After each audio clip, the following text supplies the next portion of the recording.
Imagine living with a mind that works for you, not against you. A mind that doesn't sabotage your peace, your goals, or your happiness. Imagine what it would feel like to have control over your thoughts, instead of letting your thoughts control you. But let's be honest, how often does your own mind become your biggest obstacle? How many times have you felt overwhelmed by fear, doubt, anger, or anxiety? Not because of what's happening around you, but because of what's happening inside your head. The truth is, most of our suffering doesn't come from the world, it comes from the way we think about it. Your mind is powerful. It can either be your greatest ally or your worst enemy. And until you learn how to master it, you will keep getting in your own way. You will keep making excuses. You will keep reacting instead of acting. You will keep living below your potential. Today, you're going to discover the Stoic lessons that will help you conquer your own mind. These aren't theories. These are timeless truths used by warriors, philosophers, and leaders to stay calm, stay clear, and stay in control no matter what life throws at them. So get ready, because after this video, the war inside your head will never look the same again.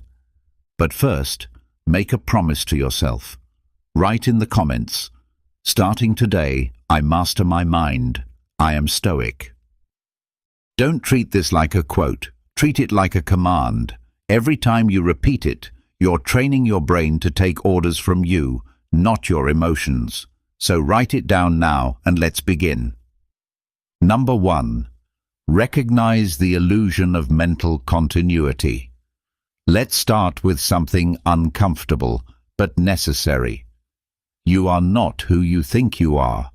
At least, not in the way your mind tries to convince you. Every day, your mind builds a story about who you are.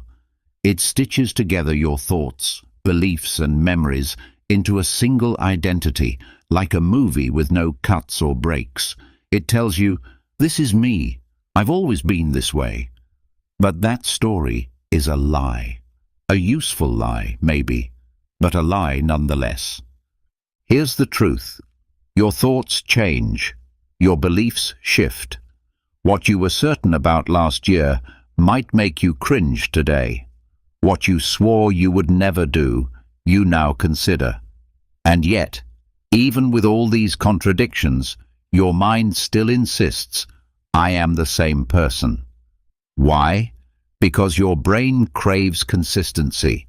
It fears change. It fears admitting, "I was wrong." So it pretends. It smooths over your inconsistencies and creates the illusion that you have always thought this way, always felt this way, always been this way. That illusion is called mental continuity. And if you don't see through it, it will trap you forever. You will cling to old ideas just because they feel familiar. You will defend beliefs that no longer serve you just because they once defined you. You will say things like, "That's just who I am," when what you really mean is, "I'm afraid to change." But Stoicism teaches us something different. It teaches us that the wise person does not cling to the past. The wise person does not fear contradiction. The wise person evolves constantly, consciously. Marcus Aurelius, in his journal, reminded himself again and again, "You are not your thoughts. You are not even your mind. You are the one who observes the mind. And if you are the observer, then you have the power to change what you see." So here's the challenge. Let go of the idea that you must always be the same. You don't owe consistency to anyone, not even to your past self. What matters is not who you were, but who you are becoming. Think about the moments in your life when you've grown the most. Were you following your usual thinking, or were you questioning it? Did you grow by repeating your old thoughts, or by challenging them? Growth always starts with disruption. It starts with the moment you admit, "Maybe I was wrong. Maybe there's another way." But your ego will resist this. It will whisper things like, "If I change my mind, I'll look weak. If I admit I was wrong, people won't respect me.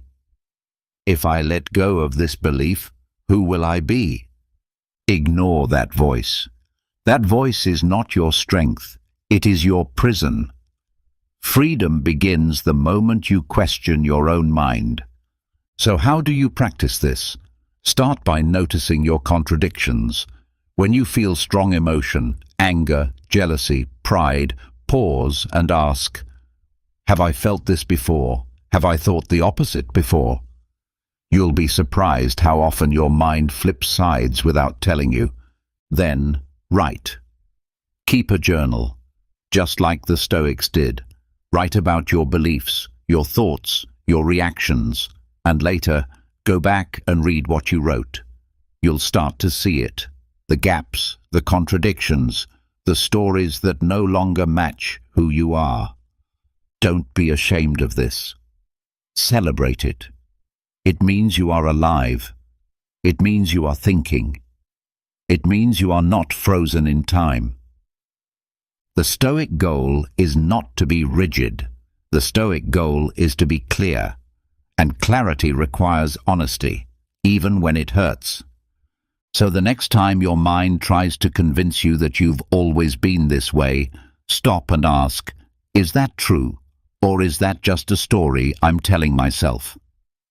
Because once you see the illusion for what it is, you're free to change, free to grow, free to become the person you were always meant to be, not the person your past trapped you into being. Recognizing the illusion of mental continuity is not weakness, it's the beginning of wisdom. And that wisdom, it's what sets you free. Number 2, disarm the voice of internalized authority. Listen closely. That voice in your head, the one that tells you what to do, what to fear, what to avoid, where did it come from? You think it's yours. You think it's you. But much of the time, it's not. It's your father's disappointment, your mother's fear, a teacher's criticism, a coach's harsh words, a society's expectations. Over the years, you've absorbed voices, commands, judgments, labels. Some were spoken out loud, others were just implied. But little by little, they became part of the way you think. You didn't choose them, you inherited them, and now, without even noticing, you obey them.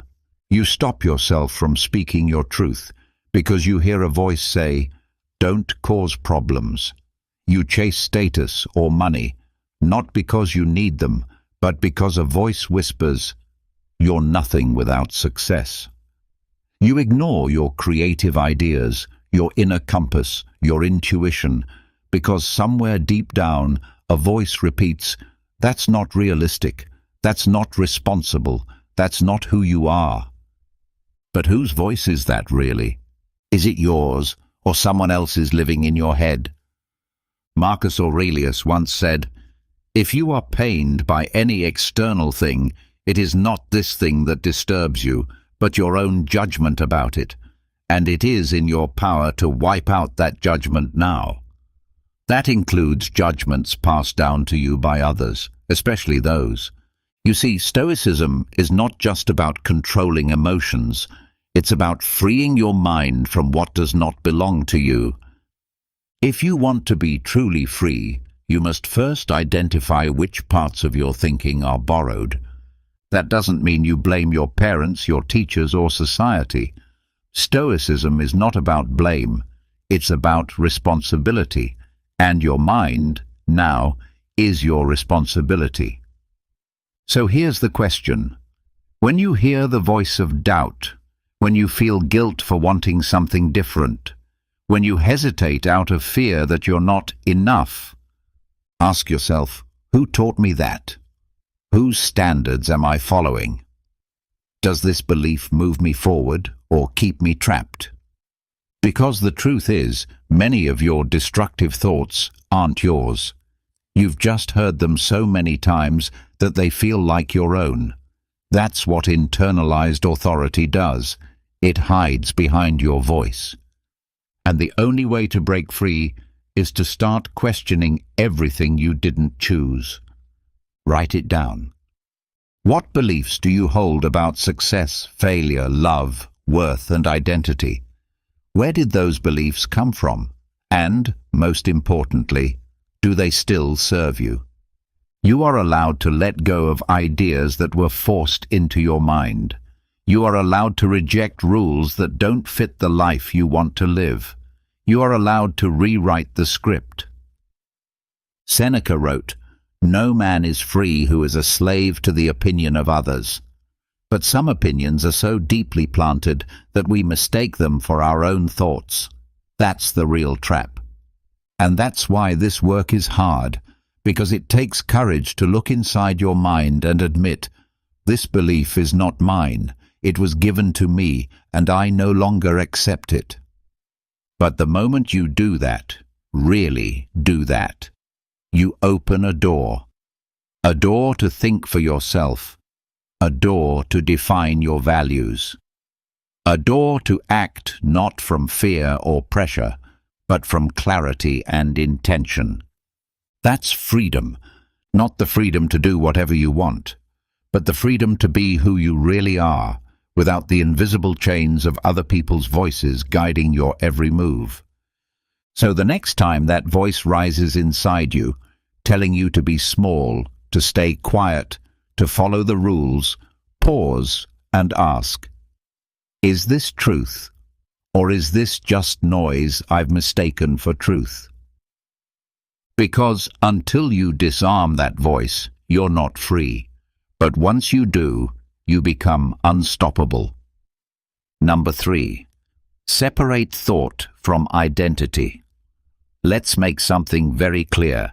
Your thoughts are not you. They are not your identity. They are not your truth. They are not your destiny. They are just patterns, neural signals firing in your brain, chemical storms passing through. Yet most people live their entire lives believing, if I think it, it must be real, it must be me. That belief is a trap, and the Stoics knew it. Marcus Aurelius reminded himself over and over, you have power over your mind, not outside events. Realize this, and you will find strength. But to have power over your mind, you must first learn to see the difference between your thoughts and yourself. Here's what happens. A thought appears. Maybe it's angry, maybe it's fearful, maybe it's self-defeating. I'm not good enough. I always mess things up. I'll never get through this. And without questioning it, you absorb it. You merge with it. You say, this is who I am. But it's not. It's just a cloud passing through your mental sky. You don't blame the sky for its clouds. You don't say, this storm defines the sky. You know it will pass. The same is true for your thoughts. They are visitors, not residents. They are inputs, not your essence. The moment you stop attaching your identity to them, you begin to reclaim your power. That's what the Stoics trained for. They didn't aim to stop thoughts. They aimed to observe them, calmly, clearly, like a wise guard at the gates of a city. They saw thoughts come in. They questioned them. They chose what stayed and what left. So how do you do this? Start by noticing your language. Every time you say, I am anxious, stop. Rephrase it. Say, I am experiencing anxiety. You are not the emotion. You are the one feeling it. Say, a thought of failure has entered my mind, not I'm a failure. That small shift creates space between you and the thought, and in that space is your freedom. Next, observe without judgment. When a negative or irrational thought appears, don't fight it. Don't shame it. Just watch it. Label it. That's a fear. That's a memory. That's doubt talking again. You'll start to notice patterns, voices that show up during stress, voices that echo your past, voices that always want to pull you down. And when you see them for what they are, just thoughts, they start to lose their power. They no longer control you.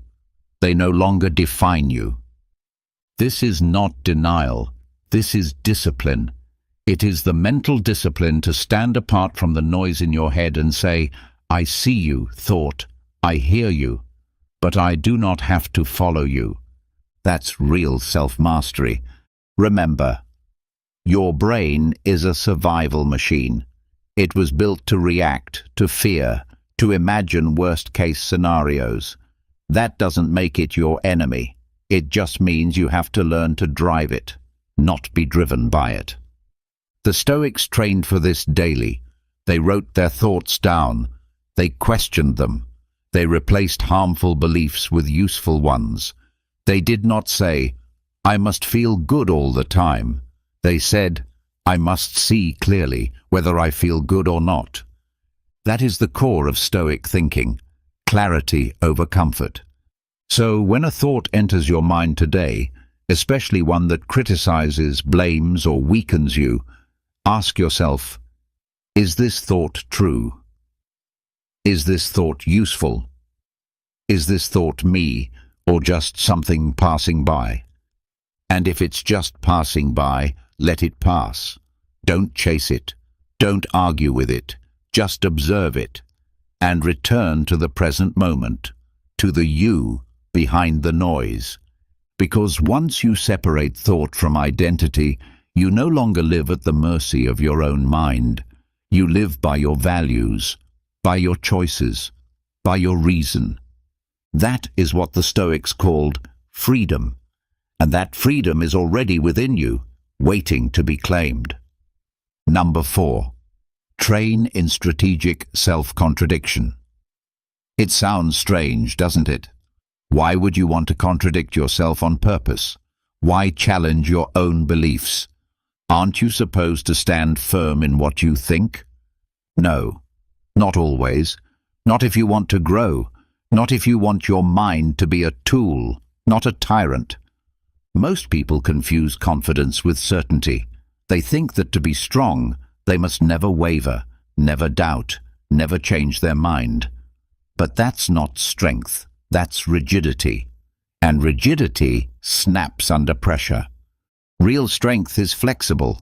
Real strength is willing to test itself. And one of the greatest mental disciplines you can develop is the ability to argue against your own beliefs. Not because they are wrong, but because you want to see if they still hold up. This is strategic self-contradiction, and the Stoics practiced it deeply. Seneca said, "Why do you not act instead of complaining? There is no belief, however absurd, that will not yield to reason. That includes your beliefs, even the ones you love, even the ones that feel like they define who you are." Here's the reality. Your brain doesn't want to change. It wants to keep running the same programs. Why?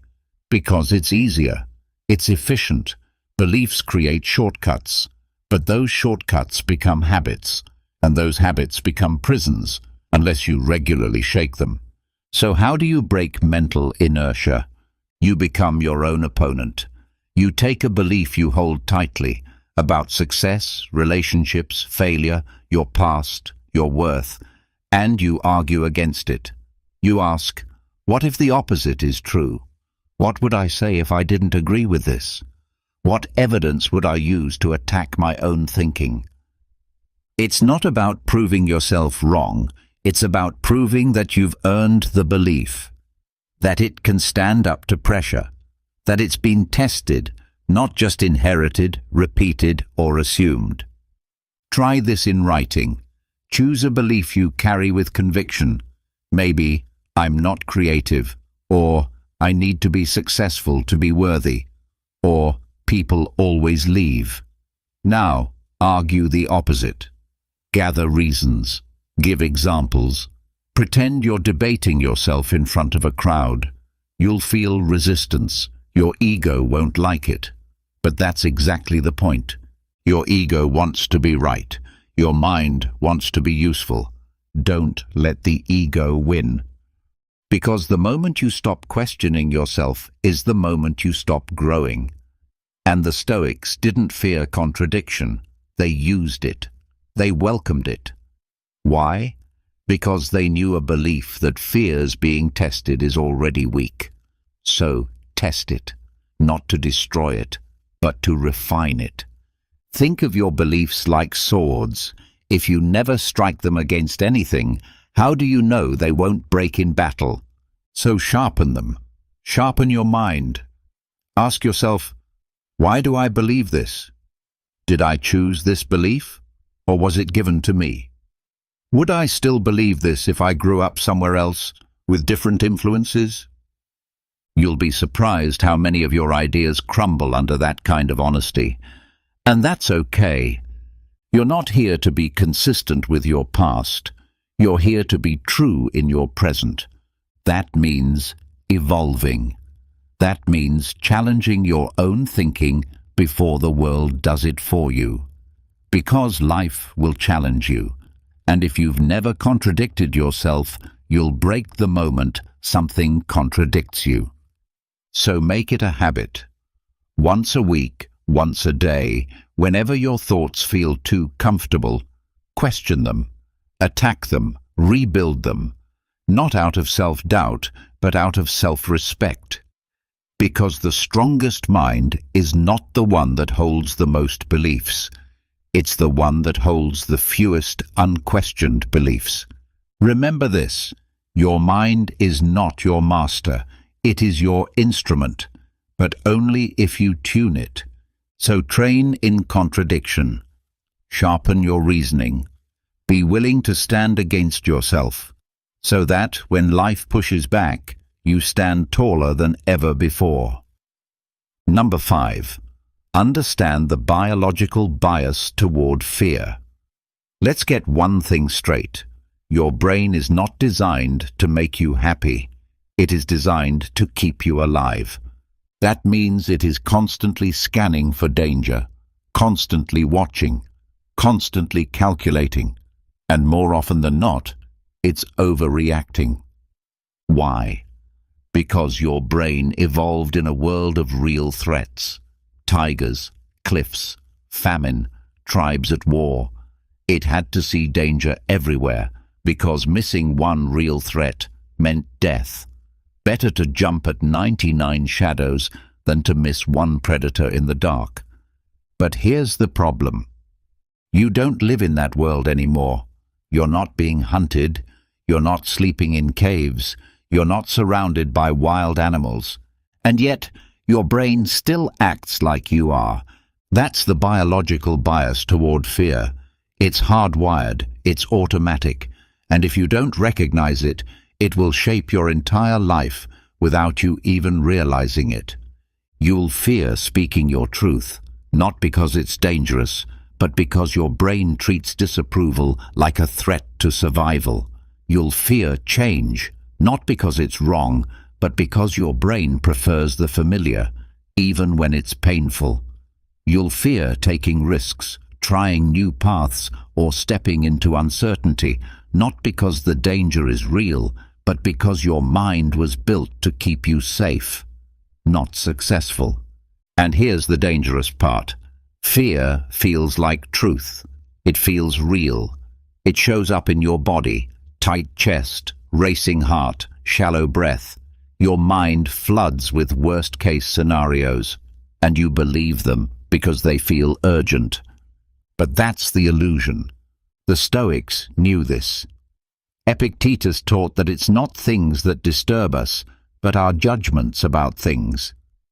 The brain reacts to interpretations, not reality.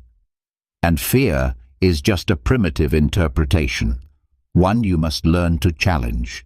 You are not weak for feeling fear, you are simply human. But you become wise when you learn to see that fear for what it is, an ancient alarm bell in a modern world. So how do you override this programming? First, name it. When you feel fear rise, pause. Say to yourself, this is biology.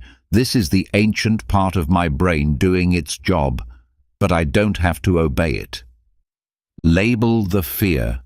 Step outside of it. Become the observer, not the hostage. Second, breathe. Slowly, deeply, intentionally. Fear hijacks your nervous system, but your breath is the override button. With each breath, you send a signal to your brain. We are safe. We are not under attack. This brings your rational mind back online. Third, ask better questions. When fear floods in, don't ask, "What if this goes wrong?" Ask, "What if this goes right?" Ask, "What's the actual risk?" Ask, "Have I survived worse?" Because you probably have. And finally, act anyway. The Stoics didn't wait for fear to vanish.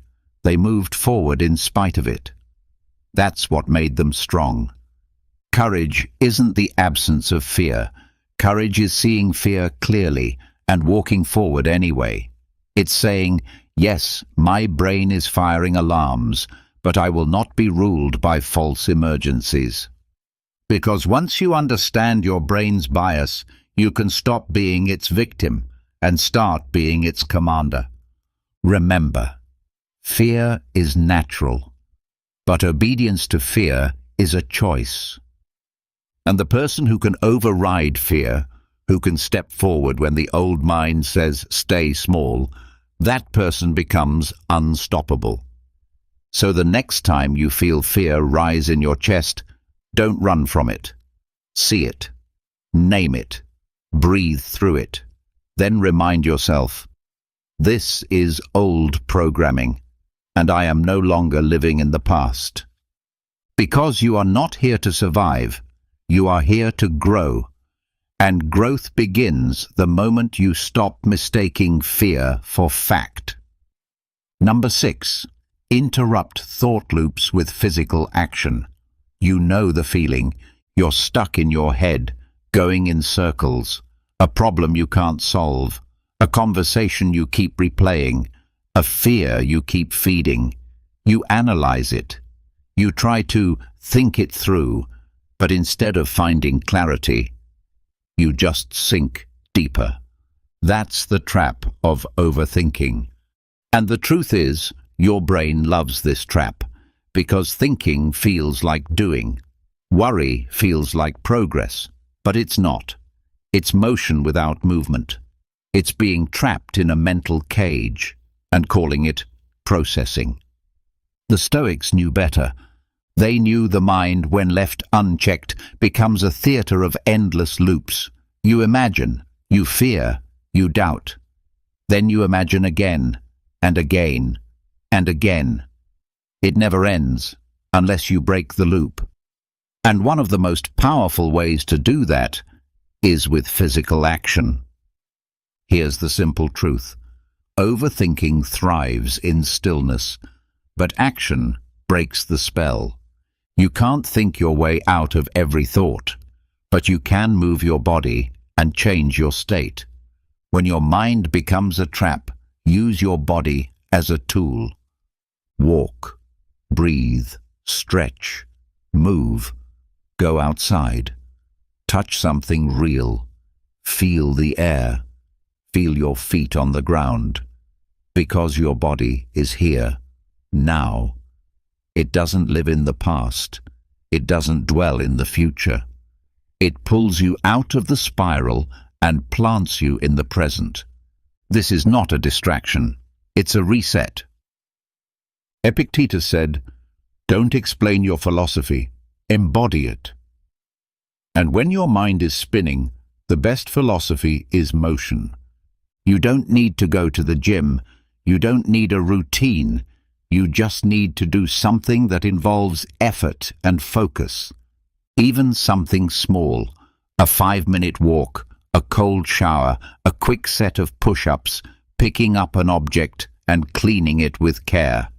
Anything that reminds your brain, we are here, we are in control, and we are not prisoners of thought. Because the longer you sit still, the louder the thoughts become. And if you always stay in your head, you'll start to believe every voice that echoes there, even the ones that lie. That's why Stoics valued discipline, not just in thinking, but in doing. They believed in acting with intention, especially when the mind was clouded. Marcus Aurelius wrote his meditations in the middle of war, surrounded by uncertainty, grief, and politics. He didn't solve everything by thinking harder. He solved it by doing, by showing up, by leading, by staying grounded in reality. You can do the same. The next time you find yourself spiraling, don't just sit there and try to figure it out. Stand up, move, do something physical no matter how small, because motion breaks stagnation. And the fastest way to change your mind is to change your posture, your breathing, your surroundings. And don't wait until you feel like it. If you wait for your thoughts to clear up before you move, you'll never move. You move to create clarity, not the other way around. So remember this: your body is not separate from your mind. It is your tool, your anchor, your reset button. You don't need perfect thoughts to take action, but you do need action to interrupt imperfect thoughts. And once you train yourself to act, especially when your mind tells you to freeze, you become dangerous to the part of you that wants to stay stuck. Because action is power, and power is clarity. So when the next thought loop begins, don't sit and wait for peace to arrive. Get up, move, breathe. Let your body remind your mind who's really in control. Number 7. Reprogram the mind with contradictory experiences. You can argue with fear all day long. You can tell yourself it's irrational. You can list all the reasons why it doesn't make sense. You can repeat affirmations, read books, watch videos. But still, the fear stays. Why? Because the mind doesn't change through logic alone. It changes through experience. You can't always think your way into a new belief. Sometimes you have to live your way into it. You have to do the thing your mind says you can't do. You have to step into the fire and walk out stronger. That's what Stoics understood. They didn't just talk about courage, they practiced it.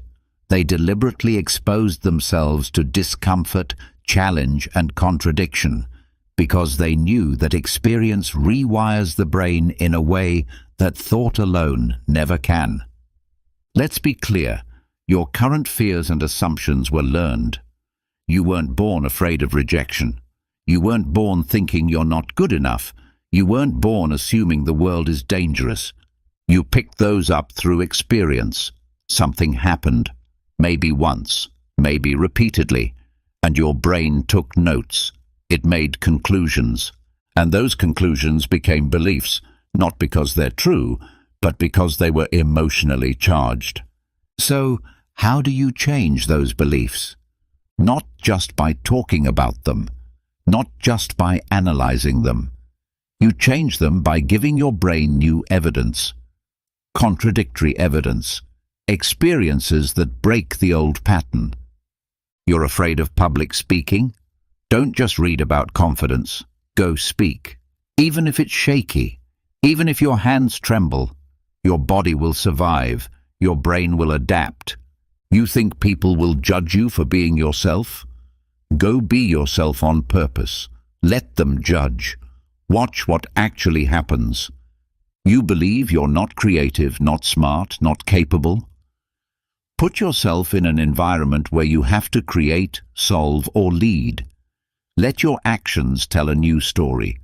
It's not comfortable, it's not easy, but it works because it's real. Experience overwrites fear, And every time you step into the thing you thought you couldn't handle, you build a new belief. I can face this. I'm not powerless. My mind was wrong. And those beliefs, they're not theories, they're earned. That's what makes them unshakable. Marcus Aurelius didn't rise to wisdom by sitting in a library. He went to war. He ruled an empire. He faced betrayal, sickness, loss, and the weight of power, and still showed up every day with discipline and clarity. He lived his philosophy, and you must do the same. You don't reprogram your mind with more information. You reprogram it with different input, real moments that directly challenge what fear has told you to believe. This is not recklessness. This is training. It doesn't mean throwing yourself into chaos blindly. It means choosing experiences that stretch you intentionally, strategically, until the old limits no longer apply. And here's the best part. You don't have to feel ready. You just have to act. Because it's not about confidence, it's about exposure. The more you expose your mind to contradiction, the less power fear has over you. So seek out the challenge. Go where the discomfort is.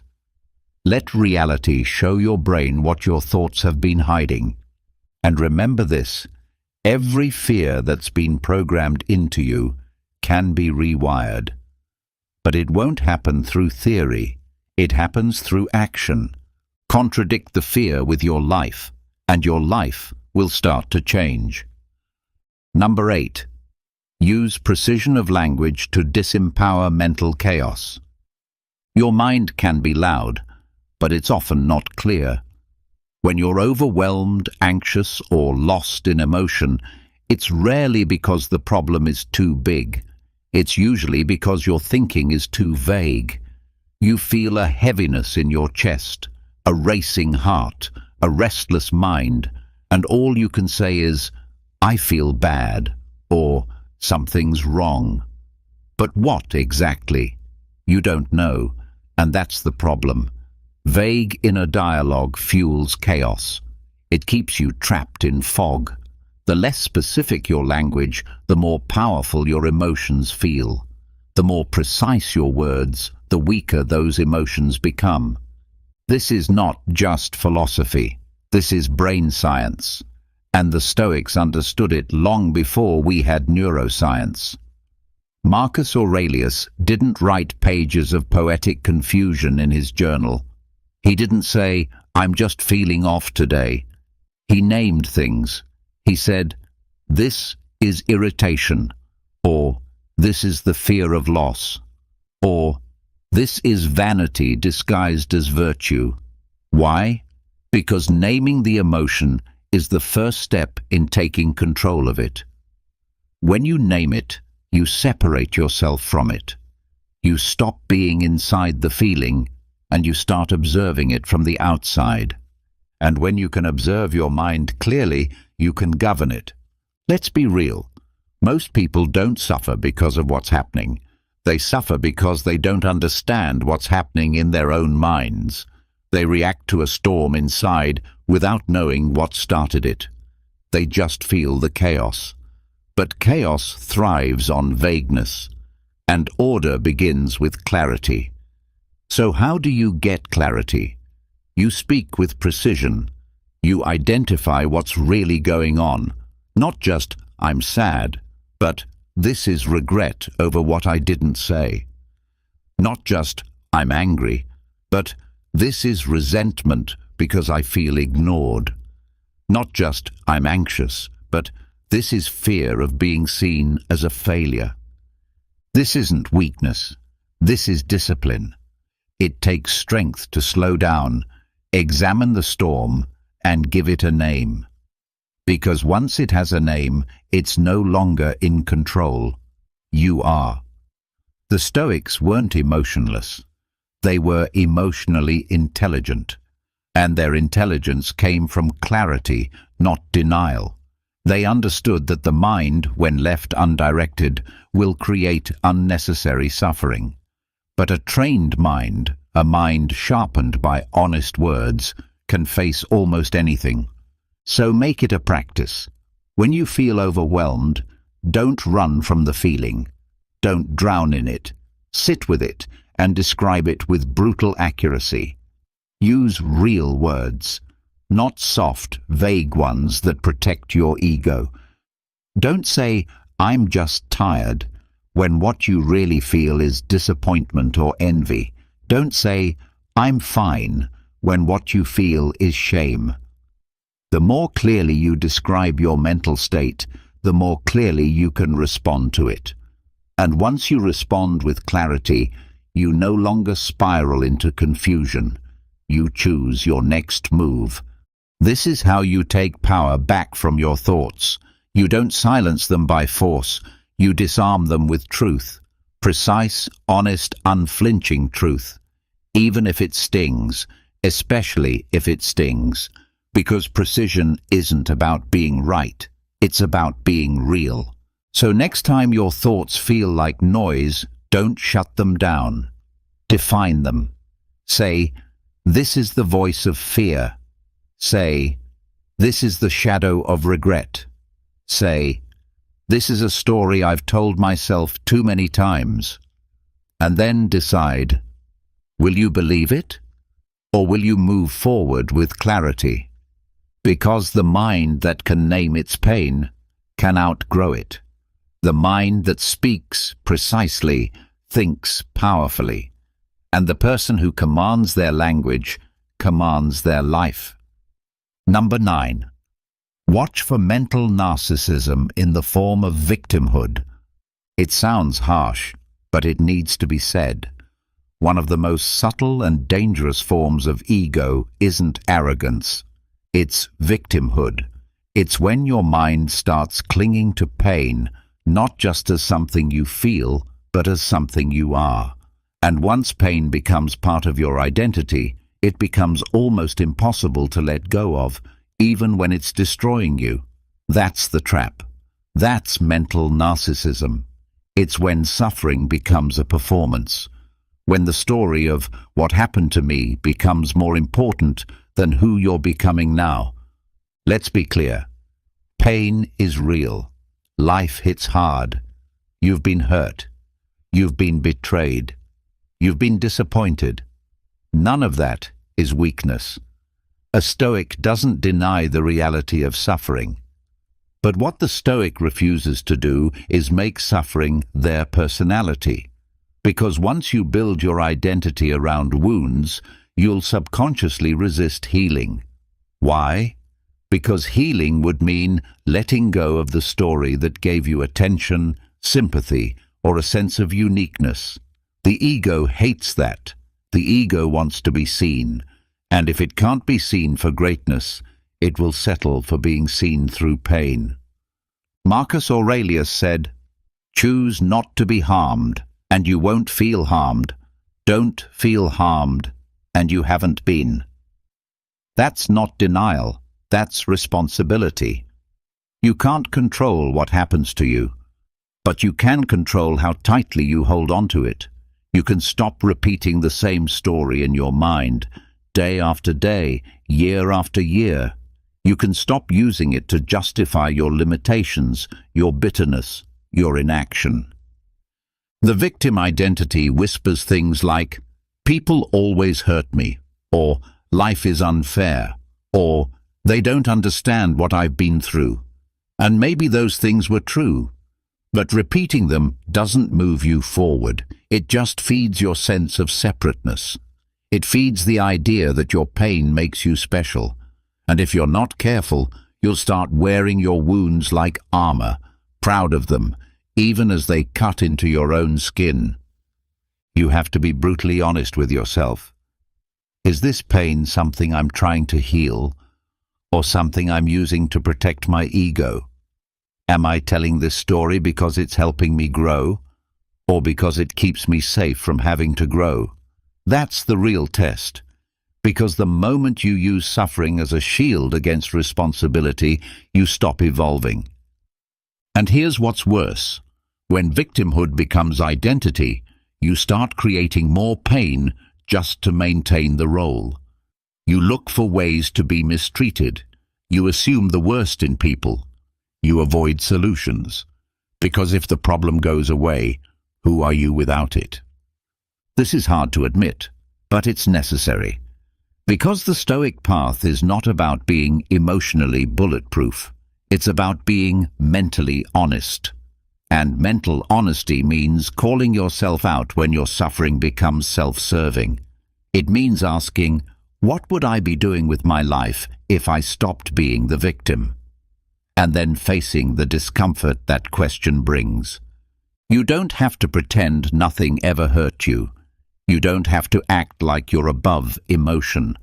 But you do have to stop glorifying the pain. You do have to stop making your past the center of your identity. Because the more you focus on how much you've suffered, the less energy you'll have to create something better. So catch yourself. When you feel the urge to say, "They did this to me," stop. When you want to post your pain just to get attention, stop. When you use your wounds as reasons to stay where you are, stop. That's not strength. That's ego in disguise. True strength is silent. It doesn't need applause. It doesn't need pity. It doesn't need to be seen suffering. It just keeps showing up every day, no matter what the past looks like, no matter who was unfair, no matter how deep the scar. Because at the end of the day, your life isn't defined by what hurt you. It's defined by what you do next.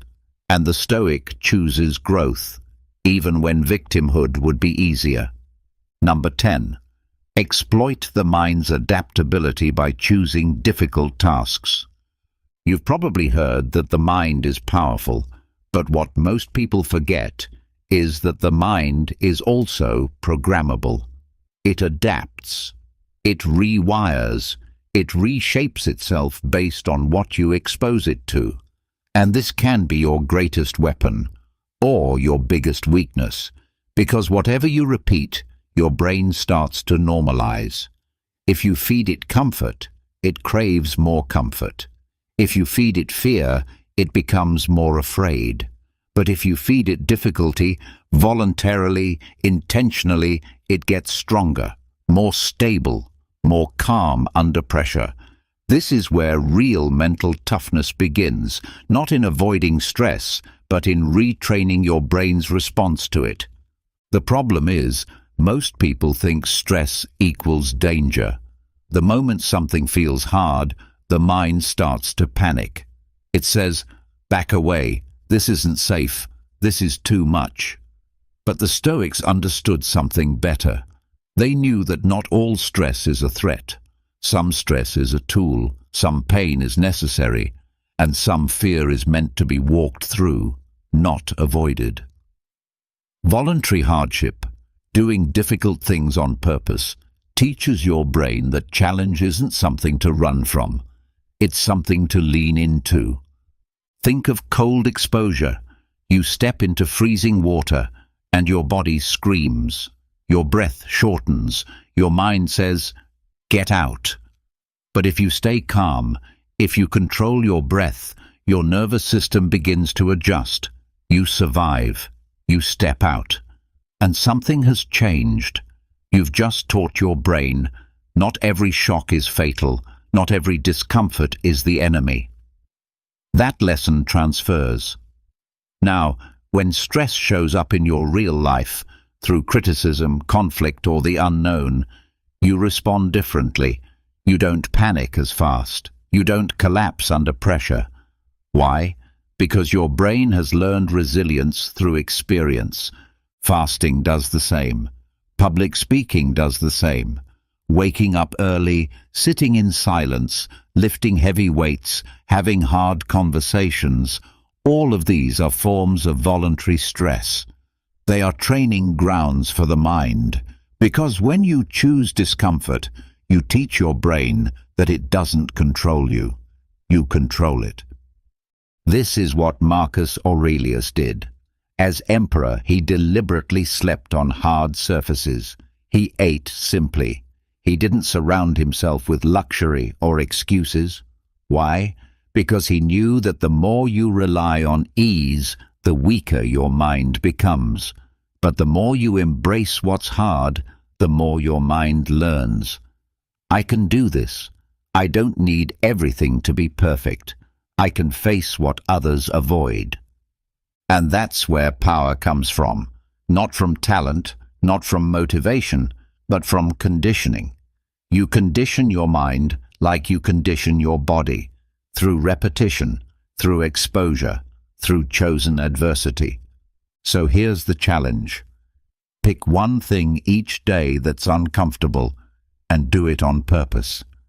Not because you have to, not because someone told you to, but because you choose to, because you understand what it's building inside you. Take the cold shower, sit with the silence, speak up when you'd rather stay quiet, delay gratification when you want to give in, and remind yourself, this is not punishment, this is preparation. Every time you step into discomfort, your brain adapts. It becomes less reactive, less fragile, more stable, more capable. And over time, what once felt terrifying becomes normal. What once broke you becomes routine. That's the power of neuroplasticity. That's how the Stoics trained. You don't need life to be easier. You need to become stronger. And the way you do that is by making difficulty your ally, not your enemy. Let hardship sculpt you. Let it shape your responses. Let it teach your mind that stress is not always danger. It's growth in disguise, because the person who chooses what is hard becomes the one who cannot be broken. Number 11. Audit your inner monologue like a skeptic. Your mind is constantly talking, commenting, judging, reacting, and most of the time you don't question it. You accept it as truth, as fact, as reality. But here's the truth the Stoics knew. Just because a thought appears in your head doesn't mean it's true. Thoughts are not laws. They are not commandments. They're suggestions, sometimes helpful, sometimes harmful, sometimes downright ridiculous. And if you don't question them, they can run your life like unchecked propaganda. Your inner monologue becomes the story you live inside. If it tells you you're not good enough, you live small. If it tells you the world is against you, you isolate. If it tells you that no one cares, you stop trying. But here's the key. That voice isn't always honest. It's not always fair, and it's definitely not always accurate. That's why you need to treat your thoughts like a skeptic treats a witness in court, under cross-examination. When your inner voice says, "You're going to fail," stop and ask, "Is that true? What's the actual evidence?" Not what you feel, not what fear is telling you, but real, observable facts. Has it already happened? Have you always failed in the past? Or is this just a worst-case scenario dressed up like a certainty? When your mind says, "They don't respect you," pause and ask, who is they? What did they actually say or do? And even if it were true, what would that change about my values or actions? The Stoics knew that unchecked thoughts are dangerous. That's why Epictetus warned, don't just say you've read philosophy, live it, question your impressions. Your impressions are your thoughts, your gut reactions, your emotional narratives. And if you never hold them up to the light, you will end up obeying lies, subtle lies that sound like truth because they've been in your head for so long.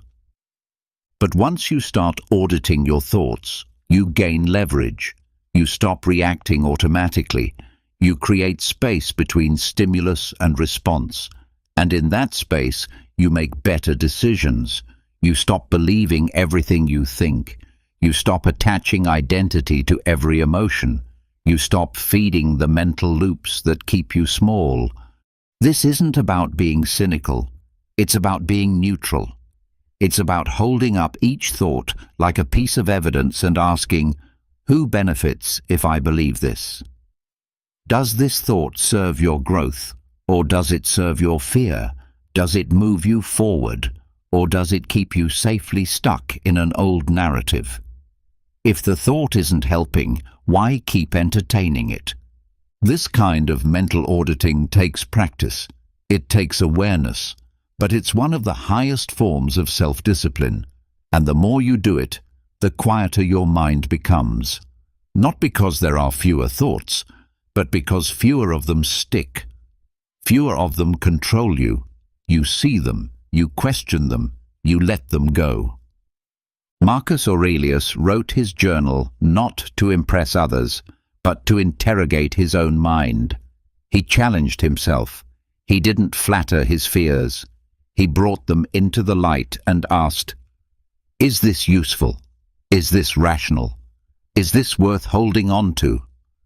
That's what you must do too, because your inner monologue isn't just background noise, it's the script that shapes your actions. And if you don't edit that script, it will keep running old scenes, old fears, old identities. But the moment you begin to audit it, everything changes. So the next time your mind tells you something dark, small, or limiting, don't absorb it. Don't believe it just because it showed up. Sit with it, cross-examine it. Say, let's slow down. Let's look at this clearly. Because clarity isn't found in louder thinking, it's found in questioning. And the person who questions their thoughts is the one who leads them rather than being led. Number 12. Beware of the comfort trap masquerading as rationality. Not all lies sound like lies. Some sound calm, measured, reasonable, logical. But underneath their polished words, they're nothing more than excuses, crafted by a mind that's trying to protect itself from discomfort. This is one of the most dangerous tricks your mind plays. It hides fear behind logic. It dresses up hesitation as being careful. It turns cowardice into being realistic. And if you don't recognize this trap for what it is, you'll mistake comfort for wisdom. You know the voice. It says, now's not the right time. It says, let's wait until we're more prepared. It says, this just isn't practical right now. But deep down, it's not reason that's speaking. It's fear wearing a mask. It's your mind trying to avoid risk, trying to protect you from the unknown by pretending it's being smart. That's the comfort trap. It's not loud. It's not panicked. It's persuasive. It uses good words to justify small living. And if you're not brutally honest with yourself, you'll call it strategy when it's really just surrender. The Stoics were warriors against this kind of thinking. They understood that the mind naturally moves toward ease and will build whole belief systems to justify staying there.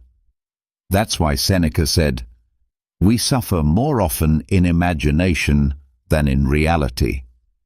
Because most of the time, what we call thinking it through is just our mind searching for reasons not to move. We call it planning. We call it logic. But really, it's hesitation in disguise. So, how do you expose this trick? You listen closely, not just to what the mind says, but to how it feels when it says it. Is there tension behind the thought? Is there relief in choosing inaction? Do you feel slightly smug after deciding to be smart and wait? If your rationalization brings comfort, question it. Because growth rarely feels comfortable in the moment. It's not supposed to. You must ask yourself, am I being wise, or am I just being safe? Am I postponing action because I lack clarity, or because I lack courage? Am I calling this hesitation logic because it makes me feel in control, even as I avoid the challenge I know I need to face? True rationality doesn't always lead to safety. Sometimes it leads directly into risk, into difficulty, into action that terrifies you. But it does so with purpose. It sees the risk, acknowledges the fear, and moves anyway. False rationality just stalls. It justifies delay. It makes staying stuck feel like strategy. Marcus Aurelius didn't wait for the right moment to lead Rome. He didn't wait for a perfect mental state to make decisions. He faced war, sickness, betrayal, death, and he acted. He didn't let his mind build a case for passivity. He used logic not to avoid discomfort, but to navigate it. That's the difference. And that's what you must train for. To recognize when your mind is working with you and when it's simply protecting its habits. Because when change is needed, when risk is necessary, your mind will get creative. It will offer you rational lies, and they'll sound convincing, but they're still lies. So when a big decision is in front of you, when you feel the pull towards something that matters, and your mind starts to reason you out of it, pause. Ask, is this logic? Or is this fear with better branding? Don't let clever language keep you trapped. Don't let comfort wear the mask of strategy. Growth demands movement, and movement often looks reckless to a mind addicted to certainty. But you're not here to feel safe. You're here to grow. And real growth begins the moment you stop calling inaction wisdom. Number 13. Learn the language of subconscious resistance. You've said it before. I don't know why I'm avoiding this. You have a goal, a deadline, a task that matters, and still you put it off. You scroll, you fidget, you clean your room, you tell yourself you'll do it later. But later never comes, and eventually you call yourself lazy, undisciplined, weak. But here's what the Stoics and modern thinkers understand. Procrastination isn't laziness, it's fear, speaking in disguise. It's not that you don't want to act, it's that something beneath the surface is quietly telling you, don't. This is subconscious resistance. It doesn't show up as loud panic, it shows up as subtle avoidance. It speaks in the language of delay, excuses, distraction, overcomplication. It doesn't say, I'm afraid. It says, this just isn't the right time. Or, let me organize my desk first. Or, I'll be more ready tomorrow. But beneath all that is one root emotion. Fear. Fear of failure. Fear of not being good enough. Fear of being judged. Fear that once you start, you'll discover you're not who you hoped you were. Marcus Aurelius faced this too. Every day he battled thoughts of resistance. He called them out. He reminded himself that his duty wasn't to feel good, it was to act. At dawn, when you have trouble getting out of bed, tell yourself, I have to go to work, as a human being. He didn't avoid resistance. He faced it. He decoded it, and that's what you must do too. When you feel resistance, don't shame yourself. Don't just try to push through blindly. Pause. Listen. Ask, what fear is hiding underneath this? Is it the fear of starting something you won't finish? The fear of being seen? The fear of choosing the wrong path? Get specific. Label it. Say, this isn't laziness. This is fear of being exposed.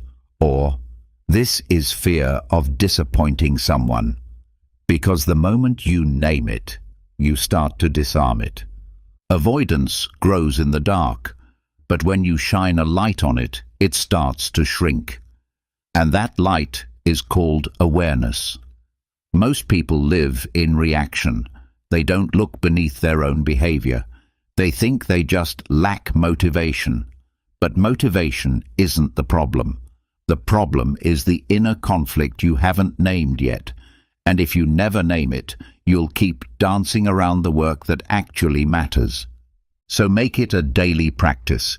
When you're stuck, when you're avoiding, when you're self-sabotaging, stop and go inward. Ask, what am I protecting myself from right now? What emotion am I avoiding? What imagined outcome is holding me back? Write it down, speak it out, get it into the open. Because once fear becomes conscious, you can deal with it rationally. But when it stays hidden, it rules you from the shadows. And here's the truth. Most of the time, the thing you're avoiding isn't actually dangerous. It's just unfamiliar. It's just uncertain. And your mind mistakes uncertainty for threat. But you're not here to obey that primitive instinct. You're here to train it, to teach it that not every form of resistance deserves submission. The Stoic path isn't about pretending resistance doesn't exist. It's about confronting it head-on. It's about realizing that the greater the resistance, the more necessary the action. Because resistance shows up where it matters. It shows up at the edge of growth. And once you learn to read its language, you'll stop letting it trick you. So remember, when you delay, you're not being weak. You're being signaled. Your subconscious is speaking, but in code. Learn that code. Translate it. Then move forward anyway. That's how fear loses. That's how progress begins. And that's how you become someone your past self would never have believed possible. Number 14. Create psychological distance through third-person self-talk. When emotions take over, perspective disappears. The more intense the feeling, the smaller your field of vision becomes. It's like trying to navigate a storm while standing in the middle of it. Everything feels personal. Everything feels urgent. And the voice in your head, the one saying, "I can't do this," or "I'm messing everything up," only amplifies the panic. But what if there were a simple shift in language that could give you instant clarity? What if the way you talk to yourself could pull you out of the storm, just far enough to think clearly again? That's exactly what third-person self-talk does. Instead of saying, "I'm anxious," say, "John is feeling anxious." Instead of thinking, "I don't know if I can handle this," say, "John is facing a challenge right now." This simple technique, used by elite athletes, military operators, and yes, Stoic thinkers, creates psychological distance between you and the emotion, and that distance creates control. Why does it work? Because the moment you step outside of I, you become the observer instead of the reactor. You start to talk to yourself like a coach, not like a panicked teammate. And from that position, everything shifts. You're no longer inside the emotion. You're seeing it, labeling it, managing it. Just like Marcus Aurelius did in his meditations, not ranting about, "I feel this," or "I'm angry," but stating plainly, Marcus is facing irritation. This is the nature of life. He must stay calm. Modern science backs this up. Studies in neuroscience and psychology show that third-person self-talk reduces emotional reactivity and increases reasoned decision-making. It activates the brain's prefrontal cortex, the part responsible for higher thinking, while dialing down the emotional brain. In short, it lets you think while feeling, instead of being ruled by the feeling. The mind always wants to make things personal. It wants to say, "I'm failing, I'm not enough, I'm doomed." But most of the time, that's not reality. It's just reaction. Third-person self-talk lets you interrupt that narrative. It gives you space to breathe. And in that space, you remember, this is a moment, not an identity, not a prophecy, just a moment. Start using this in small moments. When you feel overwhelmed, don't say, I can't handle this. Say, Sarah is feeling overwhelmed right now. She needs to slow down. Or, David is getting frustrated. That's okay. He can take a breath and respond differently. It might feel strange at first. That's normal. But very quickly, you'll notice that the emotional edge softens, the intensity fades, and the decision-making sharpens. You're not pretending the emotion doesn't exist. You're just choosing to step one level above it. You're choosing agency over reaction. Because when you speak to yourself like someone you're responsible for guiding, not just surviving as, you rise above the chaos. This is not detachment in the cold, empty sense. This is detachment in the Stoic sense, seeing clearly so you can act wisely. Not being consumed by what you feel, but using it as data, as signal, as part of the process, not the whole story. So remember, the words you use with yourself matter. Saying I when you're emotional keeps you inside the storm. Saying your name gives you a chance to stand on solid ground and assess. It turns panic into perspective, emotion into insight, and reaction into choice. Try it today. The next time fear rises, say your name. The next time anger stirs, say your name. The next time you feel like quitting, say your name and remind yourself, he's been through worse. She can get through this. They are capable. Because the moment you can step outside of your own storm, you can start leading yourself through it. Number 15. Rewrite emotional memories through intentional reframing. Memory is not fact. Memory is not truth. It feels that way, vivid, emotional, real. But the mind doesn't record reality like a camera. It records interpretation. And the more emotional the moment, the more distorted the memory becomes. Your brain locks onto the feeling, then builds a story around it. A story you often carry for years. And unless you go back and deliberately question it, you'll live your life through that story as if it's set in stone. This is why people say things like, I've always struggled with confidence, or I've never been good in relationships, or I just can't trust people. These aren't facts, they're narratives, formed during emotionally charged moments, then repeated so many times that they became identity. But here's the truth the Stoics understood. You can't control what happened, but you can control how you interpret it. You can revisit the memory, you can challenge the story, and in doing so, you can rewrite the belief that's been limiting you.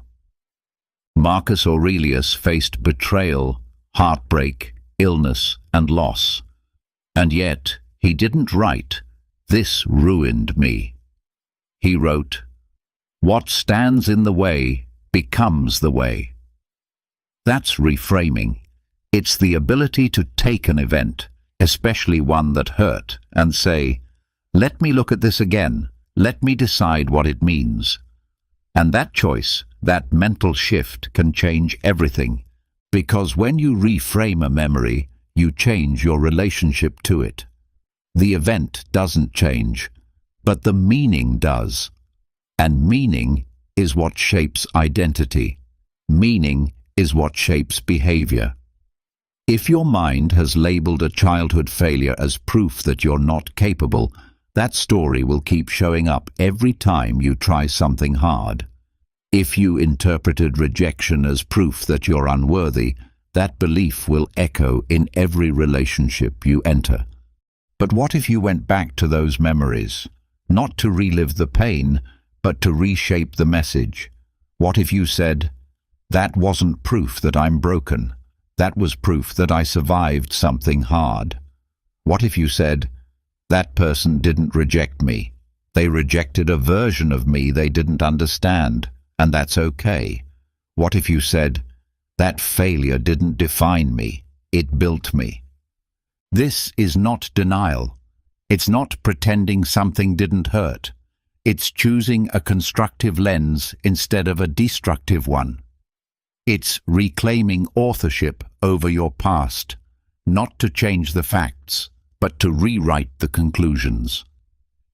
The Stoics practiced this every day, not through therapy, not through trauma work, through reflection, through journaling, through the discipline of asking, "What else could this mean?" And that question is your tool. Because every memory that haunts you holds a meaning that you assigned, and you have the power to assign a new one. Sit with your past, not endlessly, not as a victim, but as a student. Look at the moments that still sting. Ask, "What did I make this mean about me?" Then ask, "What's another way to see it?" Not a sugar-coated version, a wiser one. One that gives you agency instead of shame. One that reminds you not of your weakness, but of your strength. Because every painful memory is a fork in the road. You can let it harden into a permanent label, or you can revisit it and use it as fuel. That's what Stoic reframing is.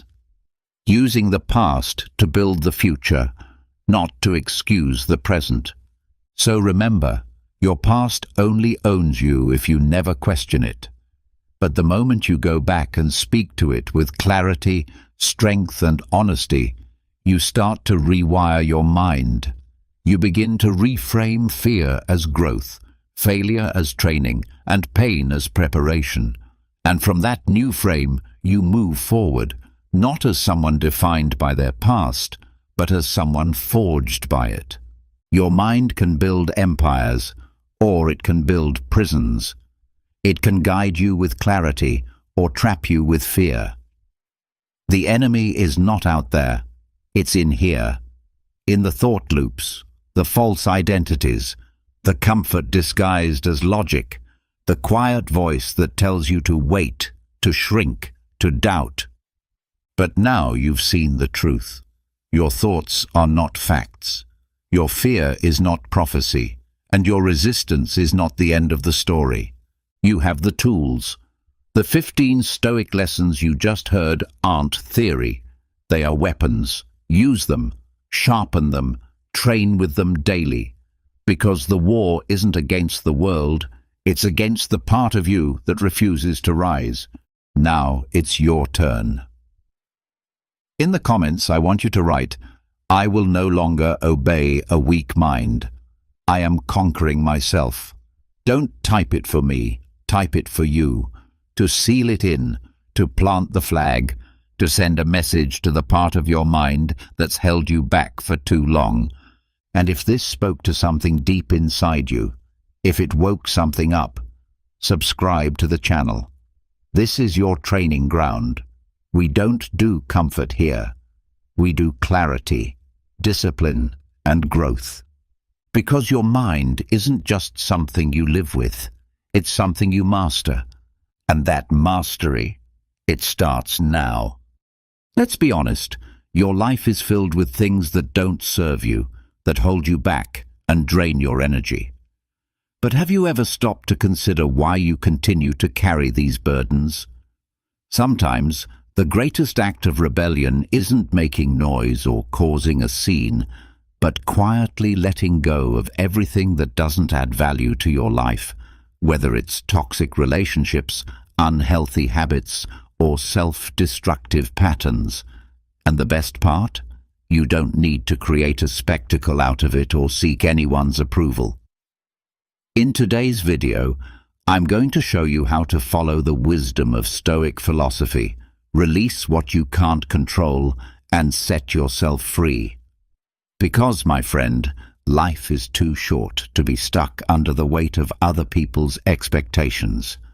I will guide you, step by step, in eliminating 10 things that are undeniably causing chaos in your life, not only physically, but mentally as well. These things are slowly destroying you, and you might not even realize it yet. If you don't act soon, you could lose something even more precious, your peace of mind. So start today, quietly and without excuses. What you leave behind says far more about you than anything you try to hold on to. Are you ready to start living for real? But before you begin, listen to this story that will help you better understand the wisdom behind this message. In a small village by the sea, there was a young fisherwoman named Helena. She was known for her skill in navigating even the roughest waters and for her ability to catch fish on the coldest and most difficult days. However, over time, Helena accumulated a large number of broken nets and old tools that she no longer used. Yet, out of habit, she kept them, taking them with her every time she set out to sea. Her little boat became filled with unnecessary items that only got in the way of her work. One day, as Helena was preparing for a long journey out into the ocean, a fierce storm suddenly appeared. The waves slammed against her boat, and she realized that the excess weight she was carrying was making it almost impossible for her to navigate. For hours, she fought against the storm, but soon realized that it wasn't just the waves she was battling. It was the unnecessary burden she had been dragging along all this time. In a moment of desperation, Helena made a difficult but necessary decision. She began to throw away anything that wasn't useful. First, she discarded the broken nets, then the old worn ropes, and finally, some objects she had kept out of attachment, but that no longer served her. With every item she released, her boat became lighter, and she was able to maneuver more freely. The storm was still strong, but now Helena no longer felt trapped by the weight of the past. Thanks to this act of letting go, she was able to stay afloat and eventually return to the port, exhausted but safe. When her fellow fishermen saw her return, they asked how she had managed to survive the storm. Helena, with a calm smile, answered, "Sometimes in life we hold on to things we don't need, objects, memories, or people that only add weight to our journey. It's only when we decide to let go of the unnecessary, in silence and without drama, that we find the freedom to move forward with ease." The lesson from this story is clear. In life, there are many things we must silently eliminate in order to move forward. The burden we carry often prevents us from sailing smoothly, and only by releasing that weight can we discover our true path. Before we dive into the first lesson, if you find videos like this one helpful, I encourage you to subscribe to the channel and turn on notifications so you don't miss any updates. Now, let's begin with the fear of other people's opinions. Have you ever wondered how many decisions in your life were made out of fear of what others might think? This fear, which seeps under your skin, prevents you from truly being yourself. It's like living on stage, constantly under the critical gaze of an audience that isn't even really paying attention. The truth is, most people are too busy dealing with their own insecurities to judge you, yet you paralyze yourself with the fear of their judgment. It's like a silent parasite feeding on your dreams, constantly whispering in your ear that you can't do something different or bold because of what others might think. And so, you change your direction, adjusting your life to what you believe others expect from you. How ironic that we spend so much of our energy worrying about other people's opinions, only to realize that we're no longer living the life we truly want. This fear pushes us to please people who often don't even play a real role in our lives, as if we've lost all sense of direction. Instead of following the compass of our intuition, we follow the false north dictated by society's expectations. You wear the mask that best fits the moment, whether at work, with friends, or even on social media. But what about the real you, the one hiding beneath all these fake smiles and borrowed opinions? Sometimes the fear of what others will say is even more subtle. It disguises itself as caution. It's not the right time. Maybe I'm not good enough. Excuses that masquerade as wisdom, but really just mask the same old fear of judgment. In the meantime, your dreams sit on the shelf, waiting for a better time to come. But the best time to act is now. It's time to eliminate this fear once and for all. The Stoics teach us that we cannot control what others think of us, but we can control how we react to it. This may sound simple, but it's not always easy. It requires constant introspection and courage. Living for yourself means making decisions that bring you joy, not just to please others. Life is far too short to live under the shadow of other people's opinions. One exercise is to start silently eliminating things that don't add value to your life, those things you're holding on to just to please others. Maybe you're keeping a job you hate because it seems like the right choice, or maybe you're maintaining an image that doesn't reflect who you are. Free yourself from these constraints, starting with small decisions. Say no to commitments you don't want to make. Do something you've always wanted to do, but were too afraid to try because of what others might think. Every little action you take will bring you one step closer to freedom. I won't lie, this is not easy. There will be days when the weight of other people's judgment feels overwhelming. But in those moments, remember this. Every time you choose to live based on what others think, you lose a little bit of who you really are. It's like a slow, silent death that can be avoided if you have the courage to be true to yourself. So start eliminating these things in silence. You don't need to announce it to the world. Just quietly set aside what doesn't belong to you, what doesn't reflect your essence. Learn to trust your own judgment and value your own opinion more than what others might think. Because, at the end of the day, the only person you owe an explanation to is yourself. As Carl Jung once said, freedom begins the moment you stop worrying about what others think of you.